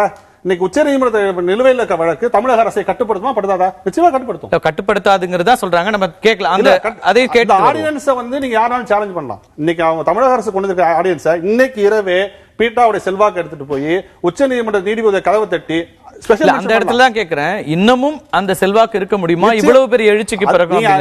நீங்க வந்து இவ்வளவு பெரிய எழுச்சியை பார்த்த அப்புறம் மத்திய அரசு வந்து மாநில அரசு தான் பொறுப்புன்னு சொல்றாங்க. நீங்க விட்டுருங்க, நாங்களே எல்லாத்தையும் டிசைட் பண்ணிக்கிறோம், அணுகுலை நாங்க மூடிக்கிறோம், நீதியை நாங்க டிசைட் பண்ணிக்கிறோம். நீங்க அந்த மாதிரி ஒரு முடிவு சொல்லுங்க. நீங்க அந்த அதுதான் நான் கேட்கிறேன் சுந்தரராஜ். இப்போ நம்ம வந்து நீங்க பல ஆண்டுகளா களத்துல இருக்கிற ஒருத்தர், நம்ம ஒரு சிஸ்டம்ல இருக்கிறோம், ஒரு இந்தியாங்கிற ஒட்டுமொத்த தேசம் அப்படிங்கிற ஒரு சிஸ்டத்துல இருக்கிறோம். நமக்கான உரிமைகளை கேட்டு சண்டை போடணும், மாற்று கருத்தே இல்ல. மாநில உரிமைகள் அப்படிங்கிறதுல நம்ம வந்து தொடர்ந்து போராடிட்டு தான் இருக்கிறோம். மத்தியில எந்த ஆட்சி வந்தாலுமே நம்ம வந்து மாநிலத்துக்கு வரல அப்படிங்கிற விஷயங்களை பேசுறோம். ஆனால் அது அந்த ஒரு கூட்டமைப்புக்குள்ளதானே நம்ம இந்த சண்டையெல்லாம் போட வேண்டியிருக்கும். உண்மையிலேயே இந்தியாவில் ஜனநாயக மக்கள் யாரா தமிழக மக்கள் தான். ஏன்னா நீங்க காவேரியில உச்ச நீதிமன்றம் சொன்ன பிறகும் தண்ணி விட மாட்டேன் சொன்ன பிறகு அமைதியா இருக்காங்கல்ல. யாரும் போய் கர்நாடகா பஸ் உடைக்கவோ அங்க அடிச்சாங்க. அங்க கர்நாடகால இல்ல, நான் என்ன நினைக்கிறேன்னா அந்த எல்லா கோபமும் சேர்ந்துதான் இதுல வந்திருக்கு. இந்த ஜல்லிக்கட்டுங்கிறது அதுல மட்டும் இல்ல, எல்லா பிரச்சனைகளுக்குமான அப்ப ஒட்டுமொத்த தமிழர் நலன்ல இன்னைக்கு வந்து பிரச்சனை வந்திருக்குங்கும் போது அந்த போராட்டமா வந்திருக்கு. நம்ம பேசலாம் தொடர்ந்து. வானதி, உங்கள்கிட்ட ஒரு வழக்கறிஞர், நிறைய இந்த நீங்களும் மாணவர் அமைப்பில இருந்தே வந்தவர் கூட, மாணவர்களை பத்தி நிறைய தெரிஞ்ச விஷயங்களா இருக்கும். நேரடியாக மத்திய அரசாங்கம் இந்த விஷயத்துல செய்திருக்கலாம், ஆனா இன்னைக்கு மாநில அரசு கிட்ட கொடுத்துருச்சு. அப்ப இவங்களும் என்ன பெருசா எதிர்பார்க்கறாங்கன்னா, மத்திய அரசு ஏன் வந்து இது செய்ய மாட்டேங்குது? யாரோ ஒரு அமைப்பு, வெளிநாட்டுல இருந்து இருக்கிற ஒரு பீட்டாங்கிற ஒரு அமைப்பு, அது வந்து இங்க ஆதிக்கம் செலுத்துது, தமிழர்களுடைய உரிமைகளுக்கு எதிரான கேள்வி எழுப்புது அல்லது தடையை வாங்குது. அந்த இடத்தை ப்ரொடெக்ட் பண்ண வேண்டியது மத்திய அரசாங்கத்தோட ரோல் தானே, அது ஏன் செய்ய மறுக்கிறது அப்படிங்கிற கேள்வி. நிச்சயமா இதுல மேலெழுந்த வாரியாக ஒரு சில கேள்விகள், ஒரு சில பதில்கள். அதே மாதிரி பேசப்படக்கூடிய கருத்துக்கள், இளைஞர்கள் இன்னைக்கு வந்து இவ்வளவு தூரம் தன்னெழுச்சியாக ஒரு சின்ன ஒரு குரூப், 100 பேர் இருக்கிற குரூப் இன்னைக்கு லட்சக்கணக்கான மக்களை ஒன்றிணைக்கக்கூடிய அளவுக்கு பலம் வாய்ந்ததாக. ஏனென்றால் அவர்களுடைய எண்ணத்தில் நேர்மை இருக்கிறது, அவர்கள் செயல்பாடுகளில் வந்து கட்டுப்பாடு இருக்கிறது. அதனால இன்னைக்கு இவ்வளவு பெரிய ஒரு போராட்டத்தை கண்ணு முன்னால பார்க்க முடிஞ்சிருக்கு. இதனுடைய விளைவுகள் அப்படின்னு பார்க்கும்போது ரொம்ப ஒரு அரசாங்க அமைப்பு அப்படிங்கிற ஒரு சக்கரத்தை கூட ரொம்ப வேகமா சுழல வச்சிருக்கு. இதுல அவசர சட்டம் என்பது மாநில அரசாங்கம் கொண்டு வர முடியாதா, மத்திய அரசு கொண்டு வர முடியாதா அப்படின்னு கேட்டா 2 அரசாங்கமும் கொண்டு வரலாம், 2க்கும் வாய்ப்பு இருக்கு, இல்லைன்னு சொல்லல. ஆனா இந்த குறிப்பிட்ட ஜல்லிக்கட்டு விஷயத்தை பொறுத்த வரைக்கும் ஏன் மத்திய அரசாங்கம் மாநில அரசாங்கத்தை அவசர சட்டம் கொண்டு வர சொல்றாங்க அப்படின்னா, இந்த இடத்துல ஒரு வித்தியாசத்தை நாங்க சுட்டிக்காட்ட விரும்புறோம். அது ஏற்கனவே நாங்க சொன்னதும் கூட, மத்திய அரசாங்கம் ஒட்டுமொத்தமாக ஜல்லிக்கட்டு பிரச்சனை அப்படிங்கிறது, இவர் சொன்ன மாதிரி அயன்மேன் வந்ததுக்கு அப்புறம் வந்த பிரச்சனை இல்லைங்க, ஒட்டுமொத்தமா கிட்டத்தட்ட 2004 இருந்து வந்துட்டு இருக்கக்கூடிய பிரச்சனை.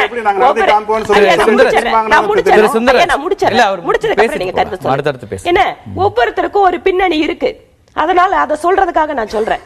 அதனால 2004 இருந்து ஆரம்பிக்கப்பட்ட ஒவ்வொரு நிலையா சென்னை உயர்நீதிமன்றத்தில் கூட மதுரை உயர்நீதிமன்றத்தினுடைய ஜல்லிக்கட்டு நடத்தக்கூடாதுன்னு அந்த தீர்ப்புக்கு எதிராக அப்பீல் வந்துதான் மாற்றப்படுகிறது. அதற்கு பின்னால் உச்ச நீதிமன்றம். ஏன் இன்னைக்கு வந்து மக்களுக்கு நம்பிக்கை வரமாட்டேங்குதுன்னா, திருப்ப சட்டம் வருது, திருப்ப கோர்ட்ல வந்து ஏதோ பிரச்சனையாகுது, நிக்குது. அதனால இன்னைக்கு சட்டம் அப்படின்னு அந்த கேள்விதான் வருது. இன்னைக்கும் அவசர சட்டம் வருது. ஏற்கனவே ஒரு அவசர சட்டத்தை பார்த்திருக்காங்க. 2009 ஒரு அவசர சட்டம் கொண்டு வரப்பட்டது, அது ஸ்டே ஆயிடுச்சு. அப்ப இந்த முறை அப்படி ஆயிடுமே அப்படிங்கிற பயம், ரொம்ப நியாயமான பயம், நான் இல்லைன்னு சொல்லல. ஆனா அதே சமயம் வேற என்ன தீர்வு? நீங்க கரெக்ட், அரசியலமைப்பு சட்டத்துல பர்மனன்ட் சட்டம் அப்படின்னு சொன்னா என்ன டெபினிஷன், என்ன இருக்கு டெபினிஷன்? நம்ம நாடாளுமன்றத்தால நிறைவேற்றப்பட்டு குடியரசுத் தலைவருடைய ஒப்புதல் வாங்கிய சட்டங்களை கூட நீதிமன்றங்கள் தூக்கி எறிந்த வரலாறுகள் உண்டு. அதனால பர்மனன்ட் சட்டம் அப்படின்னு சொன்னா போனது. ஒரு ஓய்வு பெற்ற நீதிபதி, ரிட்டையர்ட் ஜட்ஜ், அவங்க சொன்னாரு, ஹரித் பரந்தாமனுடைய பார்வை என்னவா இருக்குன்னா, நீங்க வந்து இப்போ இவர் சுட்டிக்காட்டி அதே ரிசர்வேஷன் விஷயத்துல கூட அமெண்ட்மெண்ட் வந்து கான்ஸ்டிடியூஷன் அமெண்ட்மெண்ட் கொண்டு வரப்பட்டது. அரசமைப்பு சட்டத்துல அதுக்கான ஒரு இது அமெண்ட்மெண்ட் கொண்டு வந்தால் இது வந்து நிரந்தரமாக இருக்கும் அப்படிங்கிற ஒரு பார்வை இல்ல. நிறைய வழக்கறிஞர்கள், நான் அதாவது தமிழ்நாடு ஒரு பார்வை, நான் அதுக்கான விளக்கம் உங்கள்கிட்ட கேட்கிறேன். தமிழ்நாடு கவர்மெண்ட்டுக்கே ஒரு பேனல் ஆஃப் லாயர்ஸ் சுப்ரீம் கோர்ட்ல இருக்காங்க. தமிழ்நாடு கவர்மெண்ட் அவங்களுக்குன்னு லாயர்ஸ் வச்சிருக்காங்க. தனியா அட்டார்னி ஜெனரல் இருக்காரு. இந்த இடத்துல ஏன் மத்திய அரசாங்கம் அவசர சட்டம் கொண்டு வரலன்னு சொன்னா, ஒட்டுமொத்தமாக ஜல்லிக்கட்டு லைஃப் முடிஞ்சு போச்சு. கிட்டத்தட்ட 2014 அப்படின்னு பார்த்தா ஜல்லிக்கட்டுக்கு எங்க இருக்குது உயிர்? முடிஞ்சு போச்சு. உச்சநீதிமன்றத்தோட இறுதி தீர்ப்பு வந்தாச்சு. தமிழ்நாடு கவர்மெண்ட் ரிவ்யூ போட்டிருக்காங்க. இந்த வழக்கு திருப்பி எப்படியாவது எடுத்து உயிர் கொடுக்க முடியுமான்னு முயற்சி பண்ற ஒரு வழக்கு நிலுவையில் இருக்கு. ஆனா இதுக்கு உயிர் கொடுத்தது 2015 வருஷம் நாம போட்ட சுற்றறிக்கை. இப்ப போன வருஷம் நம்மளுக்கு 2016 ஜனவரியில ஒரு சர்க்குலர் கொடுக்கறாங்க, எக்ஸாம் பண்றாங்க. ஒட்டுமொத்தமாக இதுல இருந்து விலக்கு கொடுக்கறோம் ஜல்லிக்கட்டுக்கு. அதை எடுத்துட்டு போய் ஒரு வாரத்துக்குள்ள உச்சநீதிமன்றத்துல ஸ்டே வாங்கும் போதே மத்திய அமைச்சர்கள் இங்க சொல்றாங்க, நீங்க வந்து தமிழ்நாடு கவர்மெண்ட் கொண்டு வர முடியும்னு. ஆனா மத்திய அரசாங்கம் ஒரு அறிக்கை வெளியிட்டு அது உச்சநீதிமன்றத்தினுடைய இறுதி தீர்ப்புக்காக காத்துட்டு இருக்கக்கூடிய வேளையில திரும்பியும் அவசர சட்டத்தை மத்திய அரசு கொண்டு வர முடியாது. இது இருக்கக்கூடிய யதார்த்தம். இதுதான் அரசியலமைப்பு சட்டத்துல இதுவரைக்கும் நாம இருக்கக்கூடிய ஒவ்வொரு அமைப்புகளுக்கும் கொடுக்கக்கூடிய உரிமைகள், சுதந்திரம், அந்த அமைப்பு என்ஜாய் பண்ணிட்டு இருக்கக்கூடிய விஷயம். அதனால இப்ப இவ்வளவு பெரிய போராட்டம் நடந்துட்டு இருக்கு. இந்த மக்களுடைய உணர்வுகளுக்கு உடனடி வடிகால் நம்ம கொடுத்தாகணும், ஜல்லிக்கட்டு நடத்தியாகணும். அப்ப எந்த இடத்துல சட்டத்துல இடம் இருக்குன்னு பார்க்கும்போது தமிழக அரசாங்கத்திற்கு ஏற்கனவே சொன்ன விஷயம், நீங்க வந்து அவசர ஏற்கனவே இந்த சட்டம் வந்து ஸ்டே ஆயிடுச்சு. அப்ப மீண்டும் இப்படியான ஒரு சட்டம் இல்ல, அதுதான் நான் சொல்றேன். ரெண்டுக்கும் வித்தியாசம் இருக்கு. நீங்க தனியா குடியரசுத் தலைவருடைய ஒப்புதல் மத்திய அரசாங்கத்துல இதுல எடுக்க வேண்டிய நிறைய ஃபார்மாலிட்டிஸ் அது எல்லாமே இந்த முறை மிகச்சரியாக இந்த விஷயத்துல பின்பற்றப்பட்டு வந்தது. அதனால மிக விரைவாக சார் ஐஏஎஸ் ஆபீசர் தெரியும், பிரசிடென்ட் அசென்ட்க்கு போனா அந்த ஃபைல் எவ்வளவு நாள்ல திரும்பி வரும்னு. ஆனா கிட்டத்தட்ட 24 மணி நேரத்திற்குள்ள அது மக்களுடைய எழுச்சியினுடைய விளைவாக நீங்க கோர்ட்ல நாங்களே பாப்போம். லா அண்ட் ஆர்டர் ப்ராப்ளம் வரக்கூடிய கேஸ்ல ஜட்ஜ்மெண்ட் உடனடியா டெலிவரி பண்ணி 1 மணி நேரத்துல காப்பி வாங்க முடியும். மத்த நேரத்துல சாதாரண வழக்குகளுக்கு நாங்க 10 நாள் காத்துட்டு இருப்போம். அதனால வித்தியாசம் இருக்கு, நான் இல்லன்னு சொல்லல. ஆனா இதுல நீங்க கேட்ட மாதிரி ஜுடிஷியல் ரிவ்யூ அப்படிங்கிற ஒரு விஷயத்த நம்ம அரசியலமைப்பு சட்டத்தை உருவாக்கும் போது நம்ம முன்னோர்கள் உருவாக்கி கொடுத்தது. ஏன்னு கேட்டா எவ்வளவு பெரிய மெஜாரிட்டி இருக்கக்கூடிய நாடாளுமன்றம், எவ்வளவு பெரிய ஒரு உறுப்பினர் கூட எதிர்க்கட்சி உறுப்பினர் இல்லைன்னு சொன்னா கூட இந்த நாட்டுல அடிப்படையா நாளைக்கு ஜனநாயகத்தை தூக்கி எறிஞ்சிட்டு ஒரு அரசாங்கம் நான் மாத்த போறேன் அப்படின்னு நினைச்சா கூட நீதிமன்றம் நம்மளை காப்பாத்தும். அடிப்படையா நம்ம கிட்ட இன்னைக்கு நீதிமன்றம் காப்பாற்றும், சட்டம் நம்மளை காப்பாற்றும். நம்ம வந்து சட்டத்தை மதிக்கிறோம், நீதிமன்றத்தை மதிக்கிறோம். நமக்கான தூண் அதுதான்னா இவ்வளவு பேருடைய உணர்வுகளை பிரதிபலிக்காத ஒரு நிச்சயமாக நீதிமன்றம் மதித்தாகணும். இது தமிழ்நாட்டுக்கு மட்டும் நடந்தது இல்ல. மகாராஷ்டிராவில் உரியடி திருவிழா, கிருஷ்ண ஜெயந்தி அன்னைக்கு நடக்கக்கூடிய உரியடி திருவிழாவுக்கு அனுமதி இல்ல, உச்சநீதிமன்றம் நடத்தக்கூடாதுன்னு சொல்லிட்டாங்க. அந்த மக்கள் போராடிட்டு இருக்காங்க. காம்பாலா கர்நாடகாவில் நடத்தக்கூடிய வழக்கு, ரேக்லா ரேஸ் மகாராஷ்டிரா, குஜராத், பஞ்சாப், இன்னைக்கு நம்மளோட சேர்ந்து அவங்கள நடத்த முடியல. அதனால ஏதோ திரும்ப திரும்ப சொல்றேன், இன்னைக்கு கூட போராட்டத்துல பலவிதமான குரல்கள் ஒலிக்கிறது. ஆனா ஒட்டுமொத்தமாக இன்றைக்கு நம்முடைய என்ன அந்த கேள்வியில எங்க வருதுன்னா, பலவிதமான குரல்கள் சொல்றீங்கல்ல, அது என்னன்னா அவர் சொன்னதுல நான் வேறு இதா சொல்றேன். ஒரு பெரும்பான்மை இருக்கிற ஒரு அரசு, யூபி அரசாங்கம் மாதிரி இல்ல, ஒரு தனி பெரும்பான்மையோடு இருக்கிற அரசு முடிவுகள் எடுப்பதுல தைரியமானவர் அப்படின்னு பல முடிவுகளை பாக்குறோம். உடனடியான அறிவிப்புகள் வர்றது அப்படின்லாம். இப்ப நிறைய இது மாதிரியான அமெண்ட்மெண்ட்ஸ் கொண்டு வந்த ஒரு அரசாங்கம் இதுல ஏன் கொண்டு வர முடியல அப்படிங்கிற கேள்வி. இதுதான் சிக்கல். மத்திய அரசாங்கம் ஏற்கனவே இதற்காக ஒரு முயற்சி எடுக்கிறார்கள். திரும்பவும் ஜல்லிக்கட்டு கொண்டு வந்தாகணும்னு ஒரு சர்க்குலரை போட்டு ஜல்லிக்கட்டு சட்டத்திலிருந்து விலக்கு எடுத்து கொண்டு வரக்கூடிய ஒரு விஷயத்தை உச்சநீதிமன்றம் தீர்ப்பு கொடுக்காம வச்சிருக்காங்க. இது எல்லாமே தெரியும், இது எல்லாமே ஏற்கனவே நடைமுறையில் இருக்கிறது, உச்சநீதிமன்றத்தில் நிலுவையில் இருக்கு. ஆனால் நமது அமைச்சர்களும் நமது தலைவர்களும் பாரதிய ஜனதா கட்சியிலிருந்து தொடர்ந்து என்ன சொன்னாங்கன்னா, ஜல்லிக்கட்டு நிச்சயம் நடக்கும் அப்படிங்கும் போது அந்த நம்பிக்கையை கொடுத்துதான் கூடுதல் எதிர்பார்ப்பு வந்தது. அது நடக்கலங்கும் போது அவநம்பிக்கையா மாறுது. இல்ல, நிச்சயமாக. அதாவது நீங்க சொல்ற அந்த கருத்துல இந்த பொங்கலுக்கு உள்ளாக இந்த பொங்கலுக்கு நாங்க ஜல்லிக்கட்டு நடத்தணும் அப்படிங்கிற எங்களோட ஆர்வம், எங்களோட நம்பிக்கை, இந்த நம்பிக்கை எங்க இருந்து வந்துச்சு? நீதிமன்றம் டிசம்பர் 7ஆம் தேதி தீர்ப்புகள் எல்லாம் விசாரணை எல்லாம் முடிஞ்சாச்சு, வாதங்கள் எடுத்து வச்சாச்சு. வழக்கமா கிறிஸ்துமஸ் லீவ் கோர்ட், இந்த லீவ்ல ஜட்ஜஸ் எல்லாம் படிச்சு தீர்ப்பை எழுதி கோர்ட் திறந்தோன்னா ஜனவரி 2ஆம் தேதி தீர்ப்பு வந்துரும் எதிர்பார்ப்போட இருக்கும். நம்மளுக்கு பொங்கல் 14 கட்டாயமா இந்த லீவ்ல நம்மளுக்கு ஜட்ஜ்மெண்ட் வந்தாங்க எதிர்பார்ப்போட ஒவ்வொரு நாளும் காத்துட்டு இருக்கோம். தீர்ப்பு கூட வரல. வழக்கமா தீர்ப்பை போய் நீதிபதிகள் கிட்ட உடனே கொடுங்கன்னு கேட்கிற நடைமுறை நம்மளுக்கு இல்ல. ஆனா கூட நம்ம வழக்கறிஞர்கள், தமிழக அரசோட வழக்கறிஞர்கள் போய் கேட்டாங்க, எங்களுக்கு தீர்ப்பை கொடுங்க. நீதிபதிகள் ஒத்துக்கல, நீங்க எங்களை கட்டாயப்படுத்த முடியாதுன்னு சொன்னாங்க.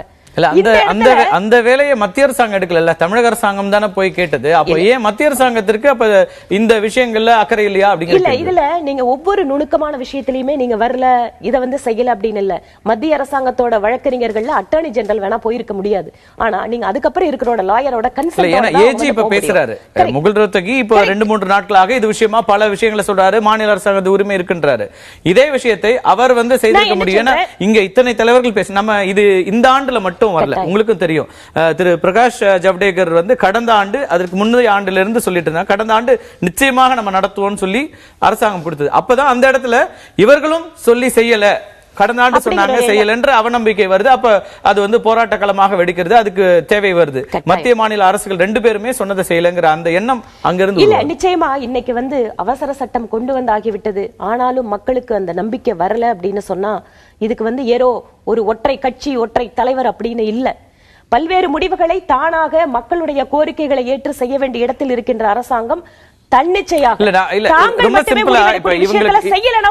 எங்களை போன்ற ஒரு லேமனுக்கு சட்ட ரீதியான பெரிய அறிவுகள் இல்லாத ஒருத்தருக்கு மத்திய அரசாங்கம் இதெல்லாம் இல்லப்பா யாரும் வர முடியாது, சட்ட ரீதியா யாராவது உள்ள தடையிட்டா நாங்க பாத்துக்கிறோம், பீட்டா கிட்ட எந்த அமைப்பும் போய் இங்க ஸ்டே எல்லாம் வாங்க முடியாது, நிச்சயமா இது இருக்கும் அப்படின்னு சொல்லக்கூடிய அந்த ஒரு நம்பிக்கையை எதிர்பார்க்கறாங்க. அப்படி சொல்ல கூடிய இடத்துல இல்லையா? நிச்சயமா இருக்கு. இன்னைக்கு காலையில பிரைம் மினிஸ்டர் வந்து அவரோட ட்விட்டர்ல அவர் வந்து தமிழோட கல்ச்சர் மற்ற விஷயங்கள் எல்லாம் சொல்லியிருக்காரு. அவரோட கவர்மெண்ட் தானே உச்சநீதிமன்றத்தில் இந்த வேலையை பண்ணிட்டு இருக்கு. இன்னைக்கு பிரைம் மினிஸ்டர் வந்து இந்த விஷயத்துல ஏன் குரல் கொடுக்கலன்னு கூட நிறைய இதுக்கு முன்னாடி கூட விவாதத்தை கேட்டாங்க. பிரைம் மினிஸ்டர் ரொம்ப தெளிவா சொன்னாரு, முழுக்க முழுக்க தமிழக மக்களோட நான் இருக்கேன், உங்களோட கலாச்சாரத்தை காப்பாத்திருக்கேன். அது மட்டும் இல்ல, உச்சநீதிமன்றத்தில் இந்த சர்க்குலரை முதல்ல கொடுத்து ஜல்லிக்கட்டுக்கு உயிர் கொடுத்ததே அவரோட கவர்மெண்ட். அதுக்கு பின்னால உச்சநீதிமன்றத்துல பிரதமர் பேசலன்னு யாரும் சொல்லல. பிரதமர் வந்து அன்னைக்கே பிஎம்ஓல இருந்து ட்வீட் போட்டாங்க, தமிழக அரசாங்கம் எடுக்கிற நடவடிக்கை நாங்க பாதுகாப்பாக இருப்போம், இன்னைக்கும் சொல்லியிருக்காரு. ஆனா ஒரு எந்த சட்ட சிக்கலும் வராது எதிர்காலத்துல, நாங்கள் பார்த்துக் கொள்கிறோம் அப்படின்ற ஒரு கான்கிரீட்டான ஒரு வேர்டு இருந்ததுன்னா நிச்சயமா உங்களுக்கு ஒரு நம்பிக்கை வரும். நான் என்ன சொல்றேன், இன்னைக்கு இருக்கக்கூடிய நம்மளோட முதலமைச்சர் வந்து சொல்றாரு, சட்டத்தை வந்து அதிகாரப்பூர்வமாக கொடுக்கக்கூடிய முதலமைச்சர் சொல்றாரு, நிச்சயமாக நாங்க வந்து இதை செய்ய முடியும் அப்படின்னு. ஒரு சிஸ்டத்துல ஒவ்வொரு ஸ்டெப்பா தானே போக முடியும். நீங்க நிரந்தரமான சட்டம், ஜுடிஷியல் ரிவ்யூ பத்தி தெரிஞ்ச நண்பர் சுந்தரராஜன் ஏகப்பட்ட வழக்குகள் உச்சநீதிமன்றத்துல கூட நடத்தி இருக்காரு. நிரந்தர சட்டம் நடத்திட்டே இருக்காங்க, நான் இல்லைன்னு சொல்லல. நான் என்ன சொல்றேன், அவர்களுடைய குரல், அவர்களுடைய பார்வை, அதற்கு இந்த ஜனநாயகம் அனுமதிக்கிறது. ஒட்டு முழுமையாக மிகப்பெரிய முழுமையான அரசாங்கத்தினுடைய மிகப்பெரிய திட்டங்களை கூட ஒற்றை வழக்கு நிறுத்தி இருக்கக்கூடிய சூழலை பார்த்திருக்கோம். ஒட்டுமொத்தமாக பாராளுமன்றத்துல நம்ம கூட்டு நடவடிக்கை பாராளுமன்ற குழு அமைக்க முடியாதுன்னு தூக்கி எறிஞ்சப்ப கூட நீதிமன்றம் அந்த வழக்குகளை தலையிட்டு தீர்ப்பு கொடுத்தது. இப்ப இது நிறைய நம்மளும் பேசியிருக்கோம், நீங்களும் பேசிக்க. நான் கேட்க போற கேள்வி தொடர்ந்து இந்த விஷயத்தை பேசினாலும் இன்னமும் அது வந்து நியாயமான கேள்வியா வருது. காவிரி பிரச்சனையில உச்சநீதிமன்றம் ஒரு விஷயம் சொல்கிறது, மத்திய அரசாங்கம் அதுல வேறு நிலைப்பாட்டை எடுக்க முடியுதுன்னா இதுல முடியாதா அப்படிங்கிற சாதாரண கேள்வி. இது நிறைய இடங்கள்ல கூட இந்த கேள்விகள் தொடர்ச்சியா வருது. இப்ப கூட பேசும்போது காவிரி பிரச்சனையில நாம் அமைதியா இருந்தோம் அப்படின்னு ஒரே ஒரு வித்தியாசத்தை மட்டும் நாங்க சொல்ல விரும்புறேன். காவிரி பிரச்சனையை பொறுத்த வரைக்கும் உச்சநீதிமன்றத்தினுடைய கருத்து மேலாண்மை வாரியம் அமைக்கணும். எங்க தவறு நடந்தது? அட்டர்னி ஜெனரல் முதல் நாள் ஒத்துக்கிறாரு, ஆமா நாங்க அமைச்சர்றோங்கிறாரு. அதுக்கப்புறம் இரவு வந்து உட்கார்ந்து அந்த அபிடவிட் எல்லாம் தயார் பண்ணும்போது சட்ட சிக்கல்கள் வருது. அடுத்த நாள் போய் மேலாண்மை வாரியங்களால் அமைக்க முடியாது, எங்களுக்கு சட்ட சிக்கல் இருக்குதுன்னு சொன்ன உடனே உச்சநீதிமன்றம் முடியாது, நீங்க சொன்ன வாதத்தை உச்சநீதிமன்றம் நிராகரித்து விட்டு தீர்ப்பு கொடுத்ததற்கு பின்னால் இல்ல நீங்க வந்து இதை முடிச்சிடணும், விசாரணை முடிஞ்சு தீர்ப்பு வந்ததுக்கு அப்புறம் மத்திய அரசு மதிக்கலன்னா இதை சொல்லலாம். சென்ட்ரல் கவர்மெண்ட் எடுத்து வச்ச வாதத்தை இன்னைக்கு வரைக்கும் உச்சநீதிமன்றம் தீர்ப்பு சொல்லாம இருக்கு. தனவேல் குறுக்கிட வரும் நீங்க சொல்லுங்க. அதாவது 2000 ஆண்டுகளுக்கு மேலாக தமிழ்நாட்டில் மரபு ரீதியாக ஏறு தழுவுதல் என்ற இந்த விளையாட்டு, இந்த வீர விளையாட்டு தங்குதடையின்றி ஆங்கிலேயர் காலத்தில் கூட அசைக்கப்படாமல் நடந்து சுதந்திரத்திற்கு பிறகு 60 ஆண்டுகளாக தொடர்ந்து நடந்த ஒரு வீர விளையாட்டை எங்கிருந்தோ வந்த ஒரு பீட்டா இந்திய அரசியலமைப்பு சட்டத்தை ஆட்டி பார்ப்பதற்கு இடம் கொடுத்தது யார்?